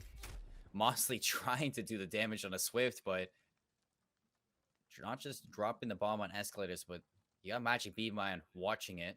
And Swift has that cross angle on it. So Wilkish and Hayes really need to find an important one-on-one. And Swift might just be giving them that. Wilkish gets spotted out, plays his life. Right into Hayes, Swift goes, and he's going to take this victory this time. Wilkish all alone run this route. Wraps all the way around mid. Swift, he's going to read this properly, but Wilkish still comes out with that victory. Wilkish hasn't even recovered the bomb yet. So UTA Orange, they're going to know that. Magic B-Man just watching this. Rotating all the way back around this site. Wilkish, there's no way he's going to read this, but he might get the better timing on him right around the back. Magic B-Man not even seeing it coming. Wilkish played that perfectly. Oh, you just got to watch around you, man. It's a 1v1. You can't trust any angle at all. You got to sit there and keep your right hand on that joystick and constantly be spinning in circles because no corner can be trusted in those situations. And that alone, that one little let up there by Mosley, that just kind of gave it up. And that, I mean, geez, dude. I mean, UTA had an easy closeout right there. And especially Oklahoma State, they could have just held out for time. But being sitting so close to that bomb and just almost watching it, knowing that he could have rotated over from Eskies, that just almost felt like a throw. What an aggressive play from Sebang on defense as well. They give up the A side with Wilkish going down, but they have all the map control towards mid. Snow pushes the lane and evens up the odds. Now, if you're playing for this post plan, it's planted forward towards escalators. You have a player watching that. That's number 5, and Hayes, he's going to wait for Venom to walk into that. Takes him down, makes it a 2v1. And Sebang, he knows what the last one is, so they just have to group together, play as a coordinated duo, and snuff out Snow here. I don't even know if Sebang spotted him. He might have seen it. And if not, Hayes definitely sees him now. Gonna take the fight. Oh. Wow. Snow ego chows that and makes it a 1-on-1. But Sebang wraps the corner, takes the victory. Man. Plenty of time for the defuse. OKST, they take this lead back. I mean, these guys are all getting the bomb down now at this stage of the game, and these guys have to find a way to play it out. I mean, play the time. Play with that pressure of these guys. I mean, you saw it. The time the diffuser was done, I mean, there could have been time. You sit there and rotate around, play ring around the rosy a little bit. You know, there's been all this kind of nostalgia going on here. Go back to being a little kid. Run some circles right quick. Play out that time as much as you can. Toy with those guys as much as you can, and just let them forget about that. Make them forced to be put onto that bomb site where you have an easy pick on them, rather than giving them the option to find a flank on you. And that alone is what it's just from both teams is giving them so much kind of free time to play with, and really is what giving up these rounds here. Oh, I love this hit from OKST. Gonna utilize this B side. If you plant it towards streets, you're gonna have such a good post plant. Swift spots out 2 of them. He's gonna wrap around Boulevard, but ultimately wisely going back into this. Hayes is not gonna expect it, and he's gonna take that first blood. They just gotta stay alive in this. Swift getting 2 of them on site. A big win right now from UTA. Snow's allowed to walk in there, take that last player down, and it's all up to Wilkish for 1vx situation. 3 players in front of him. Bomb to his right. Nobody watching the plant either. He's not even going to go for it. I don't know if this player spotted him out. I don't know how number 4 didn't see him. Finally sees him at the end of it. It's going to be called out. Everybody watching this lane. Magic B-Man's just not missing at that lane. And 3-3 we go. UTA bring it back. And I gotta say, that's mostly in part of Swift. I mean, just look at this play right here. Guy has finally picked up his controllers. He switched from standard to tactical, and he's in here now, baby. He's finding a way to get around, get some kills here and there. He's evening out the scoreboard as a whole, not just in terms of rounds, but actually competing with his teammates. Now putting Speedy in the bottom man position for his team, which I'm sure so far he's kind of shocked to be in. So far, I mean, with these guys, they have to find a way to step up, spread the kills a little bit more, not let these guys highlight too much, and get these trades out, because going forward, Oklahoma State just has to adapt a little bit more, play these trades a little more, and find ways to where these flanks, where they're usually working, instead play on these sites, capitalize on that, and play around these bombs to actually get some dubs here. So Sebang did it last time. Mosley tries to do the exact same aggressive play, and they read it out this time. They wait for the aggression. They transition for another first blood. Hayes trying to drop this bomb planner. Everybody from OKST just... I don't know what OKST is doing in this round. They're absolutely dropping like flies. Wilkish with a big double kill, but it doesn't matter because a 4v2 only plays for that one trade. And UTA, they take a lead off of that with a very questionable defensive round from OKST.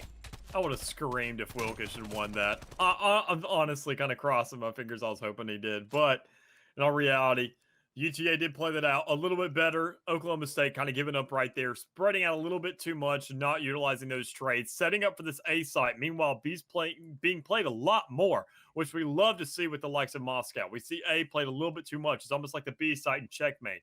So with these teams finally rotating, giving some wild cards out here, putting Speedy on his toes to say, you know, I need to check that. I can't leave it unchecked this time around, because these guys are finally utilizing that side of the map. This is just where things get a lot more interesting, especially with it being a back and forth. It creates so many concerns on both teams' behalves and so many more things to worry about. Middle map, bullied by Speedy and Swift. Gives Speedy that space to take. He wraps all the way up inside escalators, spots the rotate from Sebang as well. Big plays from Speedy to take this play in. Gonna blow it out of proportion.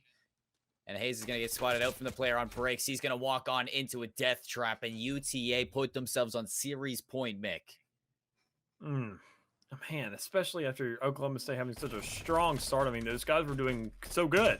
And they're finding ways here and there to sit there and win these rounds. But I mean, I feel like they're just not noting what they've done right and what they're doing wrong to actually continue that momentum.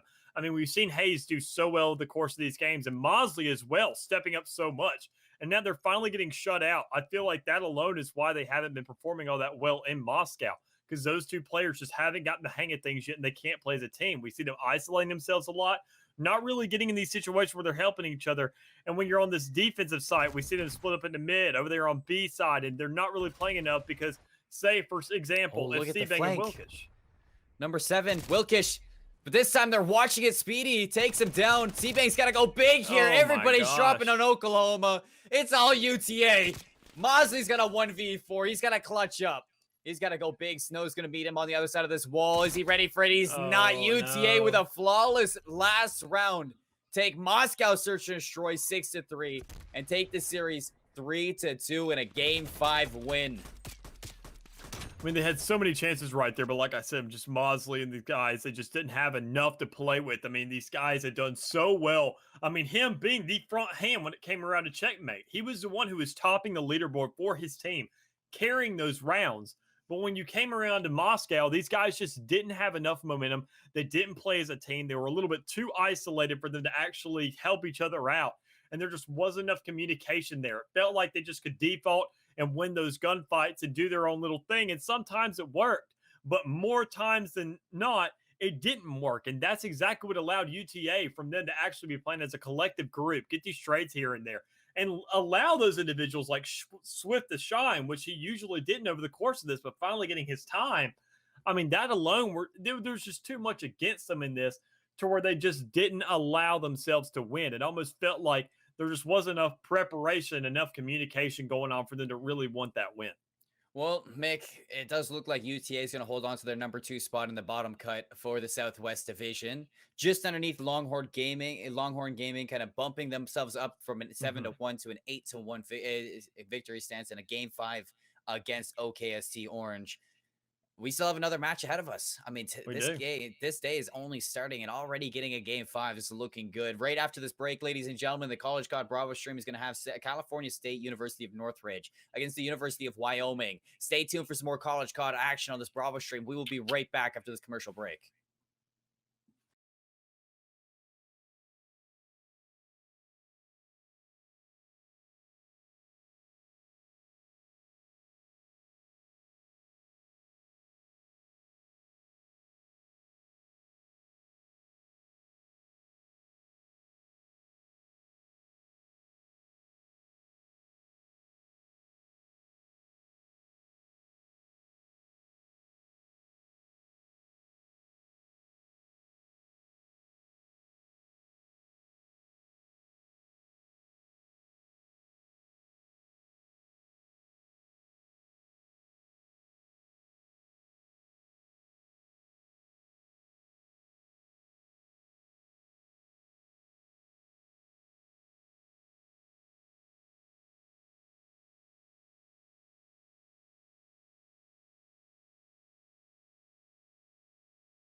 Ladies and gentlemen, welcome back to the College Cop Provo stream. We have the number 3 match of the day set up, and it's going to be the CSUN Matadors up against the University of Wyoming squad. So this is going to be interesting. Both teams still in the bottom cut of their standings, but they're fighting to be in the orange, to be a little bit higher up in it, a little bit safer moving into these playoffs, and hoping to have a better seed into the regulation. Yeah, I mean, this is the stage where these guys, they're not exactly fighting for that top cut like we just saw, but overall, these teams obviously don't want to be in those elimination areas. They don't want to be stuck in those kind of areas where they're going to get shut out, where they're not going to be competing anymore. Everybody wants a little couple more weeks, rock out that funds they allocate to this and find a way to, at least get some hope and, refine their skills a little bit more for another week or so. So, plus anything can happen going forward, and that's exactly what we're looking for. So overall, just looking at these two teams and the things we got lined up, and especially with these matchups, seeing a lot of Moscow and thankfully an Express.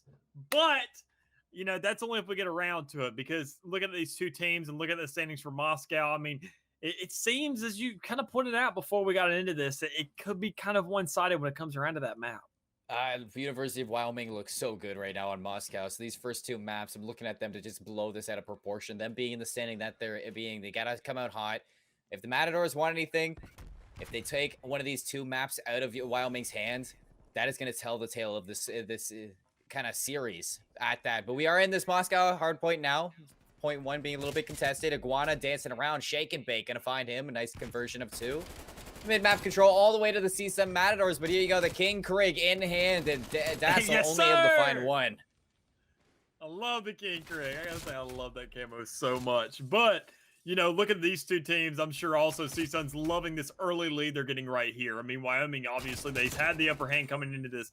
But if they find a way to go ahead and slip up here in the beginning, obviously getting this hold down, CSUN at this time around, at this kind of point, they need to start looking at these rotations, finding a way to get in this different area of the map, go ahead and get set up for that P2. Even though it's so close to P1, they have to go ahead and get set up. We see Dr. Depression already getting ready for this setup, finding a way and possibly being able to square it with Yeti right here and close that out.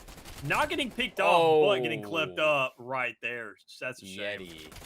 What a shot from himself. And he's going to even find the second one. They lock down these points, this point 2 so far. Dazzle, shaky shots on a Dr. Depression. Ups right back top police station. And this time, Yeti's not able to find him. Still collecting time, though, is Wyoming.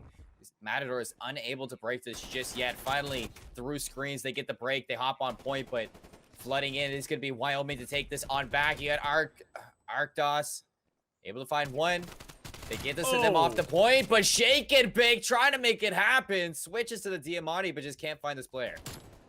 Right there. Overall, we see Yeti once again probably getting to line up with Shake and Bake here.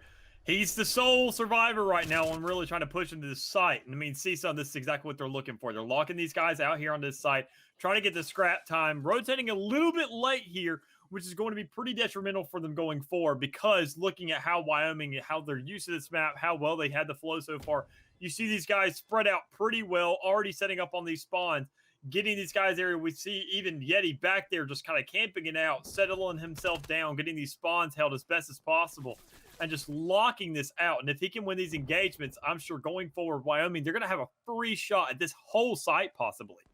Yeti's getting pressured, but he's staying strong. Shake and Bake's not going to turn to him, so converts to 2.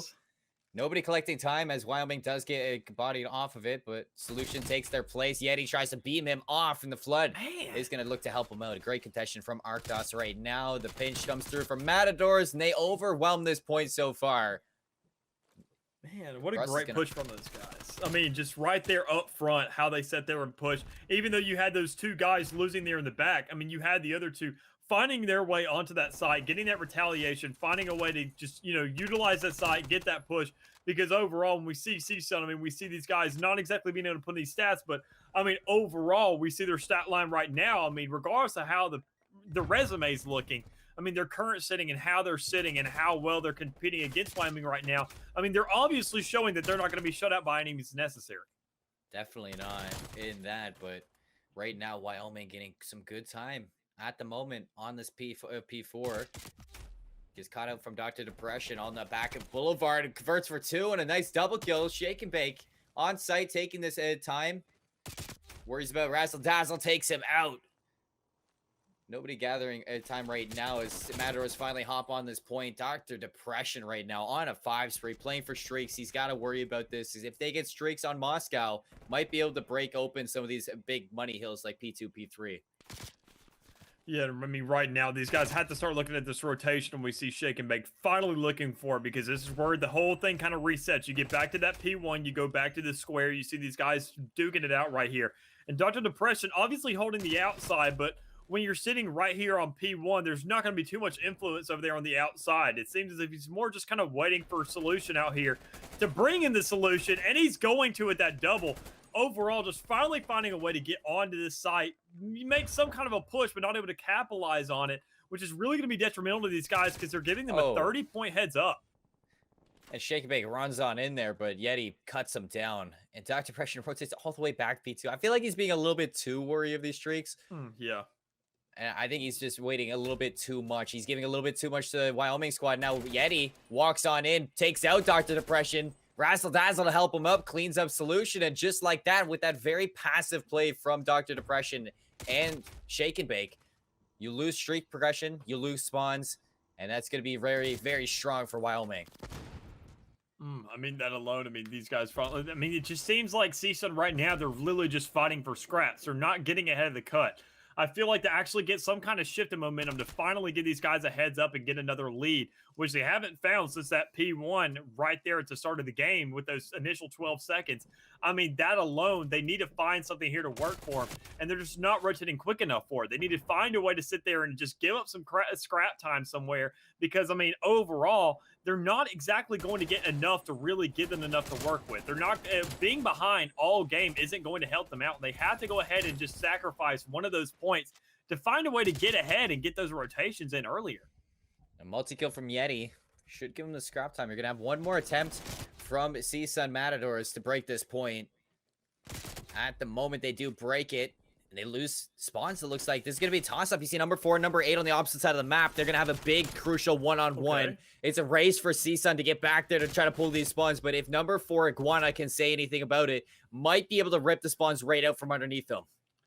Jeez, and the fact that Shake and Bake was back there fighting on P2 so hard, actually, you know, buying out so many times to so many of those players, contesting that point and just going back and forth with so many guys, trying to be a one-man army. And letting Iguana just kind of infiltrate these guys, go ahead and get through there and let those spawns, you know, get traded out. I mean, it basically puts all of his work to nothing. It just doesn't allow them to actually utilize all that effort he was putting over there, and it feels like it was for nothing. So, I mean, that alone, that shows how detrimental these points are, these respawns, and allowing this time to actually be capitalized, especially with it being across the map. That could have shut these guys out at least for a solid, you know, 20, 30 seconds if they held it down well enough. Russ around the corner. He's got the backup. Big transition from CSUN. A trade in the kill feed. Back and forth for kills on each side. Arctos, the last one in. He's got to play his life here. 11 seconds left. You have the rotation to P4. These going to be big gunfights on the rotation. Solution. That's a huge win. It's going to give up these spawns to the CSUN Matadors. They're going to be spawning back library. Oh, man. That alone, I mean, Dr. Depression could have had a great push right there, trying to get the flank, squeeze these guys up. But, I mean, we just don't see CSUN winning enough of these matchups, winning these gunfights, especially with Solution right there, not even winning that flank. You know, that little surprise card. I mean, these are the kinds of battles right here that if you throw them, I mean, you're just not going to have too much promise going forward in actual getting standing. These guys have obviously gotten out of the 100 club reach, but going forward, they need to hit 150 because, I mean, with Wyoming already sitting at 200, only needing 50 seconds, and with how they've had their flow going so far, I mean, this could easily be ended in these next 2 points. Well, they're keeping CSUN off this point, so not allowing any time, really, to the red squad. Rastas is going to hop on to collect this OBJ time. Gets a little bit too aggressive. Solution catches him out. Now you're worrying about the rotation. 2 players here. Shake and Bake on screen. Goes down to Iguana. It's going to clear one side of the map. And Escalators, it looks like this is where the next player is going to be. So number 8 against number 2. Yeti's going to be watching this cross. Right in front of him. Walks into his sight lines. Transitions to the second. Shake and Bake gets burned. So he's not even going to take the gunfight to Solution. He's just going to make sure they keep these P2 spawns as the University of Wyoming blowing open this game right now on P1. And this alone, I mean, One player we haven't really mentioned anything of, and we can exactly tell why. I mean, Razzle, he just has to step up here for Wyoming to get this a solid lead. I mean, we see everybody on CSUN. They're trying to get out there. They're going and getting these kills. They're chasing them as best as they can, and nobody's really slacking all that much. But I mean, when you look at the likes of Wyoming, they could have such a stronger lead if they had every single guy really hands on deck. And Razzle just isn't trying hard enough here to really establish himself on the point, just kind of giving up a little bit too many deaths there, giving up too much time, and having Iguana trying to step up here. And Yeti, just seeing their time split overall. There's too many guys with so much time, and they're having to, kind of scramble to rotate out. And that's what CSUN could be taking advantage of right now, but I don't think they're really noticing the patterns to really give them the upper hand. Well, even with Razzle Dazzle here, they only need 7 points to win, so it doesn't really matter at the end of it because they need 4 seconds to close out this map 1, and CSUN can't even touch down. Oh. So University of Wyoming going to take this map 1 Moscow with a hefty lead, a 100-point lead. And really off the back of Yeti and Iguana, I mean, those two players have been standing out and even able to do the damage that they've done. This is such a good start for the Wyoming side of the map. Yeah, I mean, and when we really had to sit there and look at what was going on, I mean, by no means did I see CSUN slacking by any means necessary. So I don't think they should have been at that big of a deficit. That purely came down, as I mentioned earlier, to rotations, I believe. These guys just weren't finding a way to go ahead and get on top of things. They were letting things slip through the crack like Iguana getting those spawns flipped and, literally cutting 30 seconds off, possibly 40 if they sat there and got another team wipe and actually set up for that P3. I mean, that alone was super detrimental to those guys. And the fact that they lost that, I mean, that alone, you can't let that happen. And going forward, when you go into search, I mean, you can't let that happen again because that's going to be a huge issue when you only have one life to work with. And we're going right back to Moscow. That's not going to be something that, Wyoming's going to sit there and take lightly. They're going to be trying to take advantage of that as much as possible, knowing that there's going to be some areas that are going to be kind of slacking. They're going to be kind of playing relatively together, but still kind of looking in the same direction. And when you're playing as a team, you need to be sitting there watching each other six, making sure the whole clock's covered.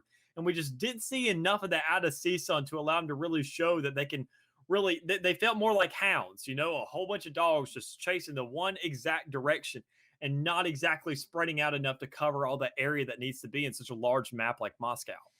Well, yeah, like you say, moving into this Moscow Search and Destroy, another thing to kind of look at is just the difference in these teams. I mean, a lot more under the belt of Wyoming. They're sitting 6-2 on this Moscow Search and Destroy, where compared to CSUN Matadors, they're 3-6. So 2 different tales for these teams completely. Yep. In the sense that if you're really kind of banking on the Matadors to pull this out, they really have to show all the stops here, like you're talking about, play a little bit more coordinated. The communication definitely wasn't there for themselves, and they weren't efficiently clearing out these spawns of the side of University of Wyoming. It's just something you have to play for. I mean, halfway through that map, you can talk about Dr. Depression on his way to streaks, wrapping all the way back around P2. Just took himself away from the fights for so long. It gave too big of a lead for Wyoming in that sense. And even still, he didn't even get those streaks. He got cleaned up by Yeti. So you got to have a little bit more communication and a little bit more confidence on the side of the Matadors. Yeah, and even then, I mean, you mentioned communication. These guys also just had to sit there and have those peripherals kicking in. They need to be able to look at that mini map, look at their players, look at their teammates, and just know passively, sit there and recognize what direction they're looking at. Get a full coverage of the map, because otherwise, when it comes around to search and destroy, if one man gets that flanking, you're not ready for it. He can clear out 2, 3 guys alone, and that's just going to be super detrimental to your team. And that's a free round that you're technically handing in, because we saw in this last match, we saw on Checkmate, I mean, if you can sit there and pull off a flank and get all these guys covered, and especially in that game 5 that we saw in this exact same kind of environment and mode, that alone can be super detrimental and sit there and cost you a whole round. And even then going forward, sit there and mess with your confidence when you're trying to pull out a couple more rounds to sit there and get your advantage going again. It does look like a really fast A hit and a split defense. At the moment, it's going to be a 4v2 on this site. Both players stacked towards the screens. And Arcdot's going to open up with the second transitions. God. In that, they got a full site control. They're looking for this plant. I mean, I know I mentioned the hound thing earlier, but good. I mean, good gosh. These guys were straight just deer dogs in that case. They hunted them down. They were wolves, not dogs. just straight up opening with those 2 kills right there with that solid A push. I mean, usually you can call that out. I mean, with the fact is you only want to have one guy really there in the center or allocate over to the side because you know how popular A side is going to be usually. And with them just kind of funneling in, being so separated and Rush just letting Solution go in there by himself, that alone just feels like this one round's going to be wrapped up by that, and especially with those 2 kills right off the bat, just choking these guys out for CSUN.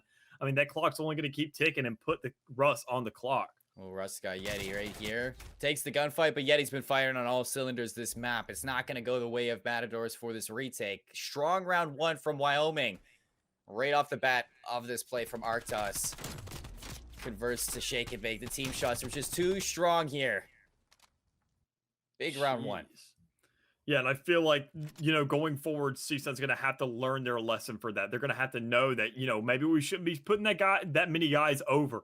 We can sit there and retake a side if need be. Think of it like hardpoint. Once again, we just need to be a little bit slower for the retake. If we have all the time in the world, once that bomb goes down, we can let it go down. We don't have to stop them. But in that case, we just have to be a little bit quicker to the cut. We have to make sure to retake these sites a little bit faster. And I mean, when it comes down to, we have to get those rotations, and we see Shake and Bake rotating around the square and getting a pretty easy first blood here. Even getting away with his life. They're going to rotate back to the B side of the map. Number 2 is going to probably be the one to spot this. Arctos sitting in that half wall. But undecided what Shake and Bake wants to do with this bomb.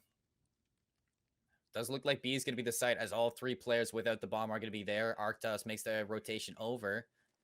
A lot of players from Wyoming just watching this.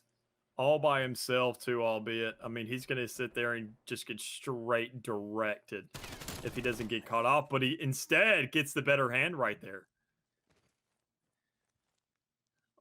And Razzle Dazzle around the corner. Russ is down. CSUN, nothing going for them in this round.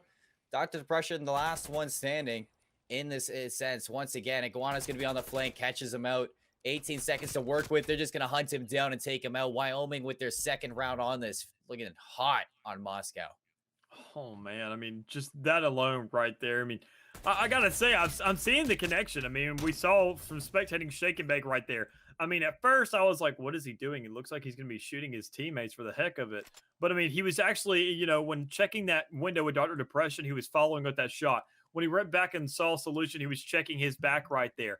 I mean, there is connections here, but these guys just aren't making that collective push, having that same mentality. It seems as if it's a single monumental effort on one man to sit there and be checking everybody's back, and you can't be doing that in this situation. And even then, we see these guys once again splitting up and just allowing the same thing to happen. Wyoming being not as aggressive as last time, but nonetheless getting picks here and there to get themselves the upper hand with a 3-1 lead. Matadors stuff them out. Oh my gosh. Take the pressure.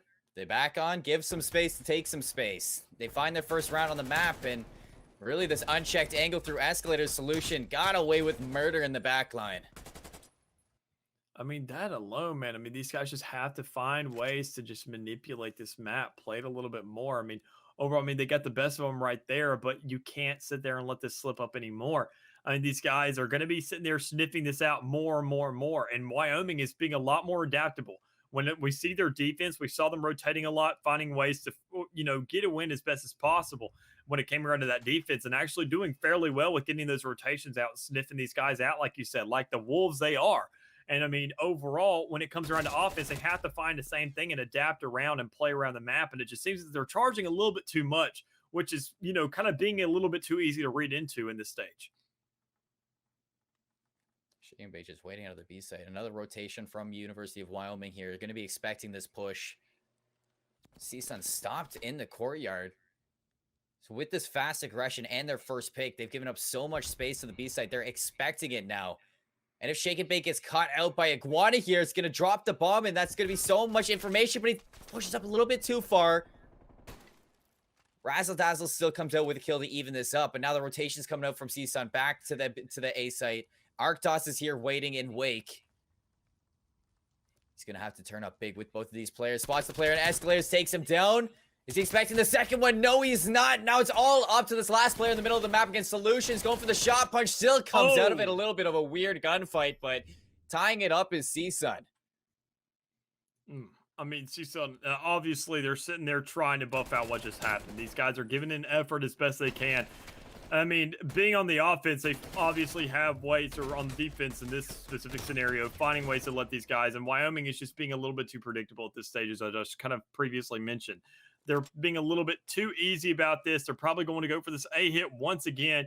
And if they go for B, I mean, I'll be darned, because that's exactly what needs to happen for them to be throwing something out.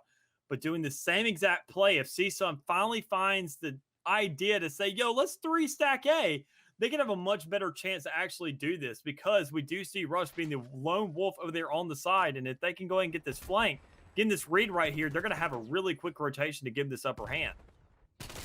Oh, but once again, the flank unchecked from Shake and Bake takes out Iguana. And yeah, Screens is being taken control from Arctos, but they still have to clean out this last player's solutions, and doing exactly that. 2v2. You got to watch their flank, both Russ and Dr. Progression there. Razzle Dazzle makes the play through bricks. Takes out the first, takes out the second. University of Wyoming of a big play from Razzle Dazzle.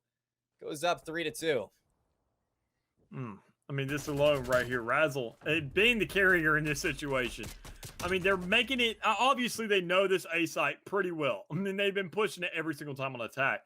And I mean, they're playing it around a little bit more each time. And I mean, I gotta admit, it's a good start, because that alone is what's carrying them, and that's helping them enough to actually get the momentum to go forwards and get this advantage and keep it by some means.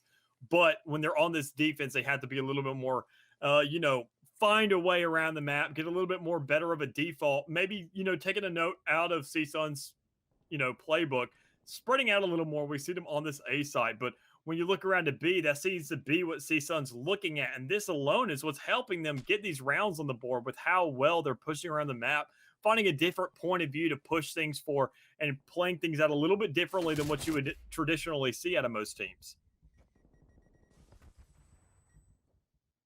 Different play right here from Razzle Dazzle. Yeti getting caught out a little bit too aggressive, but Russ getting traded out leaves it even at the best case scenario right now. Still hops in, drops the bomb in offices. Getting away with a little bit much there. Razzle Dazzle backs on through Boulevard. Victor, the last round, making some big plays here. Bombs picked up. They're going to rotate back to the middle of the map. Iguana right around this corner here. Solution walks right into him. Shaky shots, but he's able to come out on top. Okay, I see you, Chief. All right, a little cheeky double right there. I mean, that's alone. I mean, this is what we're seeing. We've seen a lot of kind of solo plays from these guys on Wyoming, and it just seems as overall they're much better when it comes to stepping up to the plate, finding a way to get these hits here and there, and getting these doubles. I mean, we've seen 2 rounds in a row now where, I mean, they've sat in there and gotten doubles for this final kill cam, really just closing things out. I mean, and CSUN has to find ways to actually, get this communication, be a little quicker to their calls, get these trades to actually allow themselves to win these gunfights and carry them around on a little bit more. Because if they don't find a way to react a little bit quicker, get these calls out, I mean, right there, getting the shots, letting them know Razzle's there, and he's a threat to not be messed around with, that's what's going to make the difference here with this round. Oh, big wins, though, from Wyoming. 3 players already out of play for CSUN. Looking for a flawless, as Russ is the last one he is standing against 4 Wyoming players primed and ready to take this round. Bomb's going to go down, planted for Screens. Russ gives his position away. You look at all the players on the minimap turn around. Just, they're ready for it. They're ready for whichever case it goes. Yeti's going to rotate. Expect the play from mid. And he's going to take them to map point. I mean, it just seems like a mechanic game at this time. And when we saw the way of how you see this push right here, Doctor getting pushed up, and then Bake having to go around and then just getting closed in because the guys knew exactly where he was and was able to close in on him like that. I mean, and CSUN's just allowing this to happen. They're kind of closing themselves off, especially with that little setup right there on the outside and the inside on this A side. You're a little bit too exposed. You can exploit that a little bit too easily. And you have to, play back a little bit more to have those eye lines on each other. But, I mean, they're just not doing that. They're not getting these setups to really help each other. And I got to say, a little aggressive of a start here from Yeti, and he's kind of got paid for it. For the first time all game, Razzle Dazzle's put away that Krig, and he's taking out the 74 U's. He's expecting some aggression off defense. Arctos makes his way into the back of the map. He's last standing in a 1v3. Flopped was this play from Wyoming, but a big change at that. They put the assault rifle away for Razzle Dazzle, set up for an aggressive defense. What they didn't account for was a full quad hit to offices from CSUN, as their aggression didn't mean anything until it was already too late. I bet you Razzle's taking out that. Yeah, I knew it. He's going to take out that Craig again. He's like, okay, that didn't work. All right, but a little regroup. They have plenty of breathing room to sit there and give things another shot. I mean, I respect the curveball, finding a different way to go about things and kind of throw these guys for CSUN off for that last round. But when we look at it, I mean, everything's going to be pretty traditional here and go back to the old, same old with this A hit. But CSUN actually set up a little bit differently, not stacking too hard this time around, and that could be able to cost them as they already just get wolfed out once again. I mean, it's just, they're paying too much.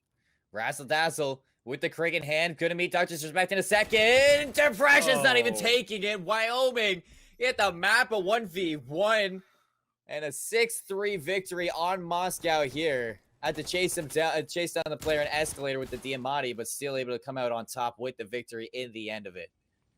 Man, I mean, there wasn't too many reads there. I mean, I can even sit there. I mean, these guys hit just purely A so many times on offense. I mean, Wyoming did, and CSUN just didn't find a way or even register that, you know, maybe we should put more guys on there. I mean, the one time they actually did it on that round 4, they actually, you know, succeeded on that with the flank, finding ways to clip these guys off and do fairly well and get themselves back on the board and, you know, try and almost get a tie going there. But it just, when it came around to attacking, they just didn't play around enough. We saw them hit B. We saw them hit A. We didn't really see a rotate from one side to the other. It just seems as if they were too isolated there. They got clipped out. And then the rotation that could have been formed, it just didn't get around to it. And that's where CSUN, like we said earlier, the communication is just lacking. They're not clearing up these paths for each other. They're not keeping each other in mind. They're not playing like a team. They're trying to do these individual efforts. And when we look at Wyoming and how they did, we just see Razzle and Iguana just doing a lot better on these solo efforts to actually clutch things out. And it just doesn't allow themselves or the guys on CSUN to really shine on an individual effort because just Wyoming is a little bit better mechanically. Well, we are seeing a pretty strong start to Wyoming for sure, up 2-0 in the series. Checkmate controls coming up soon, Mick, as we've seen that already once today. Will we see the exact same? So Wyoming looking for the sweep. CSUN looking for that reverse sweep. It's all going to start coming up soon. A quick break. Quick break for now for the CCL Bravo stream. We'll be right back.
The break was short, but we're back with some control, Mick, and we got this reverse sweep starting for CSUN. Can they make this map count?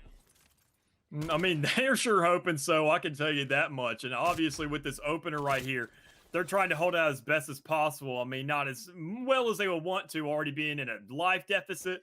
I mean, but There's still plenty to go when they can sit there and get on these sites when they're already eyeing this B site. And they need to split up a little bit more this time around to actually get some points on the board. A full wipe from CSUN. Razzle Dazzle looking for a little bit more positioning. Gets away with another one. Back behind the box. The solution, is he going to expect it? Razzle Dazzle's on fire right now. He's on 4 streak. Can he find any more? Depression right around the corner. He's got some help from Yeti, so not able to find his 5th kill. He's going to be shot up from Shake and Bake, walking around that box. Finally, CSUN breaking out of their spawn, but not able to stop this clock just yet. You're down to 24 seconds. This is not looking good off the bat for the Matadors. Yeah, I mean, especially with looking at this time constraint these guys got going with 13 seconds left. Finally getting here on the point. And I mean, you know, Wyoming can and probably will rotate at this time. But just seeing how they're winning these gunfights and how CSUN isn't stacking hard enough on these points to get the time quick enough, it seems as if they're just trying to burn out this time and let their lives deteriorate a little bit more. And when you're facing the likes of Wyoming, that's not what you want to be doing in this case. Dr. Depression staying alive from these boxes. You finally get a player on, but solution cleaned up by Arctos. CSUN finally getting some map control here, some presence on the point. What they don't account for is the flank, so they are taking off this A site back into their spawns, getting progression from the B side of the map, but you're not able to stay alive now. You're down to 5 seconds. You have to touch down on this point, or else you're going to be losing on this first initial attack. And honestly, really not a whole lot to be had from this either, from your attack. So you're just looking for something here. Arctos up close and personal. The flood from each side from Wyoming, taking them off. The time's going to tick down. That's a strong defensive round from the University of Wyoming. Oh, man. I mean, CSUN, they had so much promise there towards the end. I mean, right there, we saw a strong start from these guys charging right up there in the mid, trying to get on that B site, but we didn't see enough guys on the site to actually, I mean, do these guys, somebody needs to let them know that the more guys you have on that point, the quicker it's going to go. And I mean, it's going to buff out the time. Obviously, you want to sit there and have a guy patrolling around. You want to have these flanks. You want to have these guys allocated different sides of the map. And, you know, get time on both areas, but you also want to try and stack up a site. You want to get it, and you want to go ahead and make sure you lock down the extra 60 seconds. And when you're not working towards that, and you seem a little bit iffy on both sides of the map and not really sure where to go, that lack of communication, once again, that we mentioned so many times already, that's just going to sit there and kill you, especially in control where it's like hard point and search and destroy in an aspect, and they have to find a way to be a little bit quicker. And I feel like that's what's going to kill them in this match. Look at this break already from Wyoming. Solution's the only one alive for the Matadors in the backline. They know exactly where he is. They're going to watch it. Working on that second tick of progression here. Razzle Dazzle is out of his mind right now. Momentous 8-3 right now with this Krieg showing up in this map 3. They're going to take A site without contention.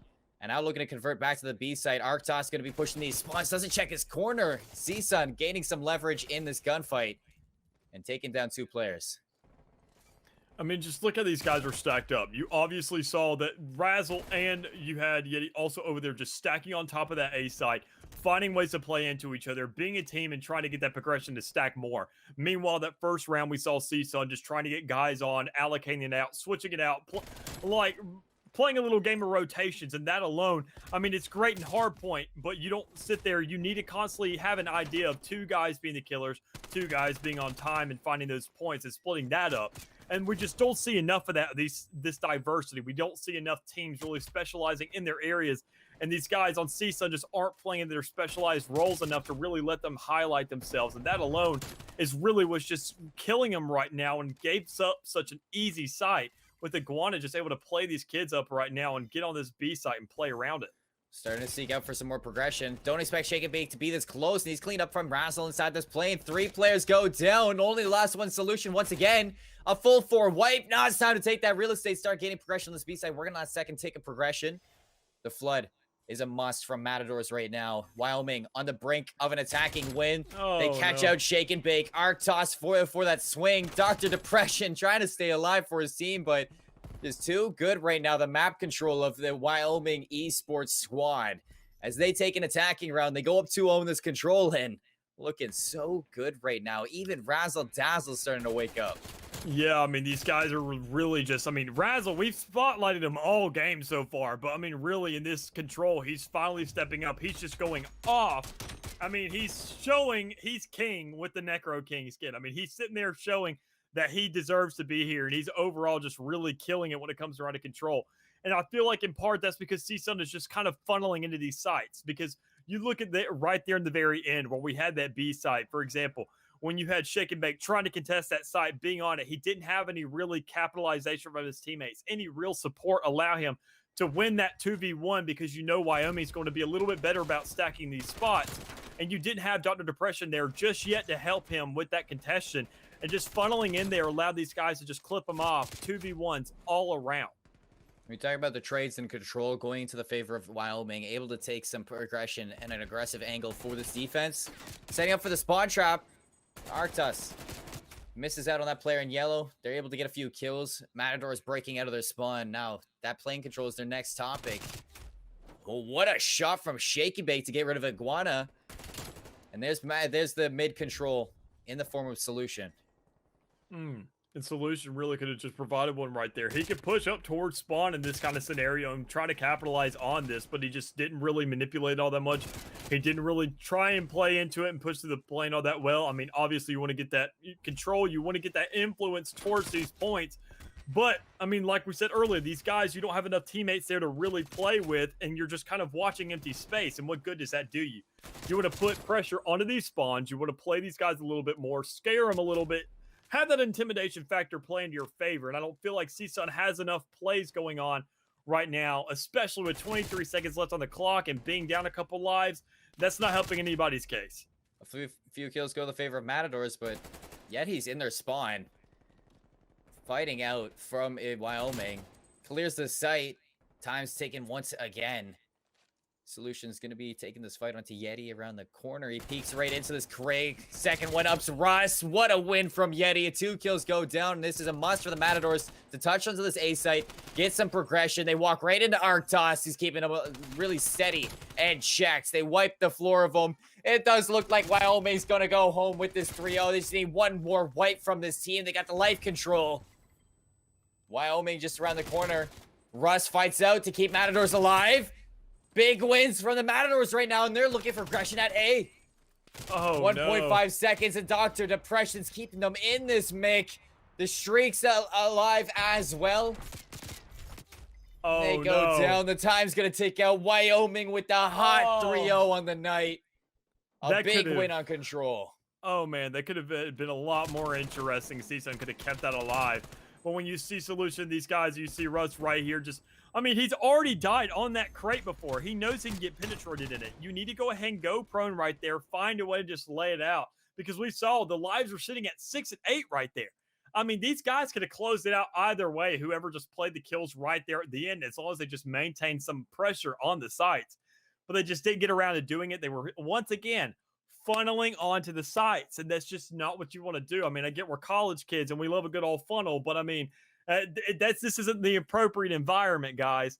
I mean, these guys just need to find a way to put themselves onto the map, put pressure everywhere. And when you only have one guy that's not really giving you enough to work with to really play off things. And I feel like CSUN, they're a really good team and they have a lot of potential, but they just got to be on lock with each other. They need to go out and take a bite with each other, go out to lunch or something, play a little bit more league play and just kind of refine themselves a little, because I mean, there just seems to be something missing in that communication link.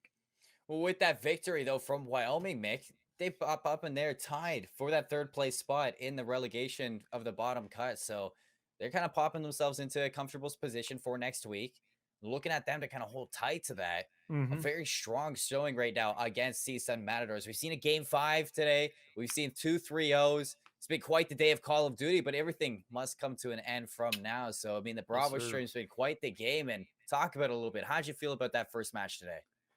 I mean, I love the first match. I got to say that one went to game 5. It was good. But, I mean, you know, obviously everything has its pros and cons to it, because I always enjoy casting with you, because I know it's been a minute here on the desk to be alongside you. So it's been an honor for these past 2 games.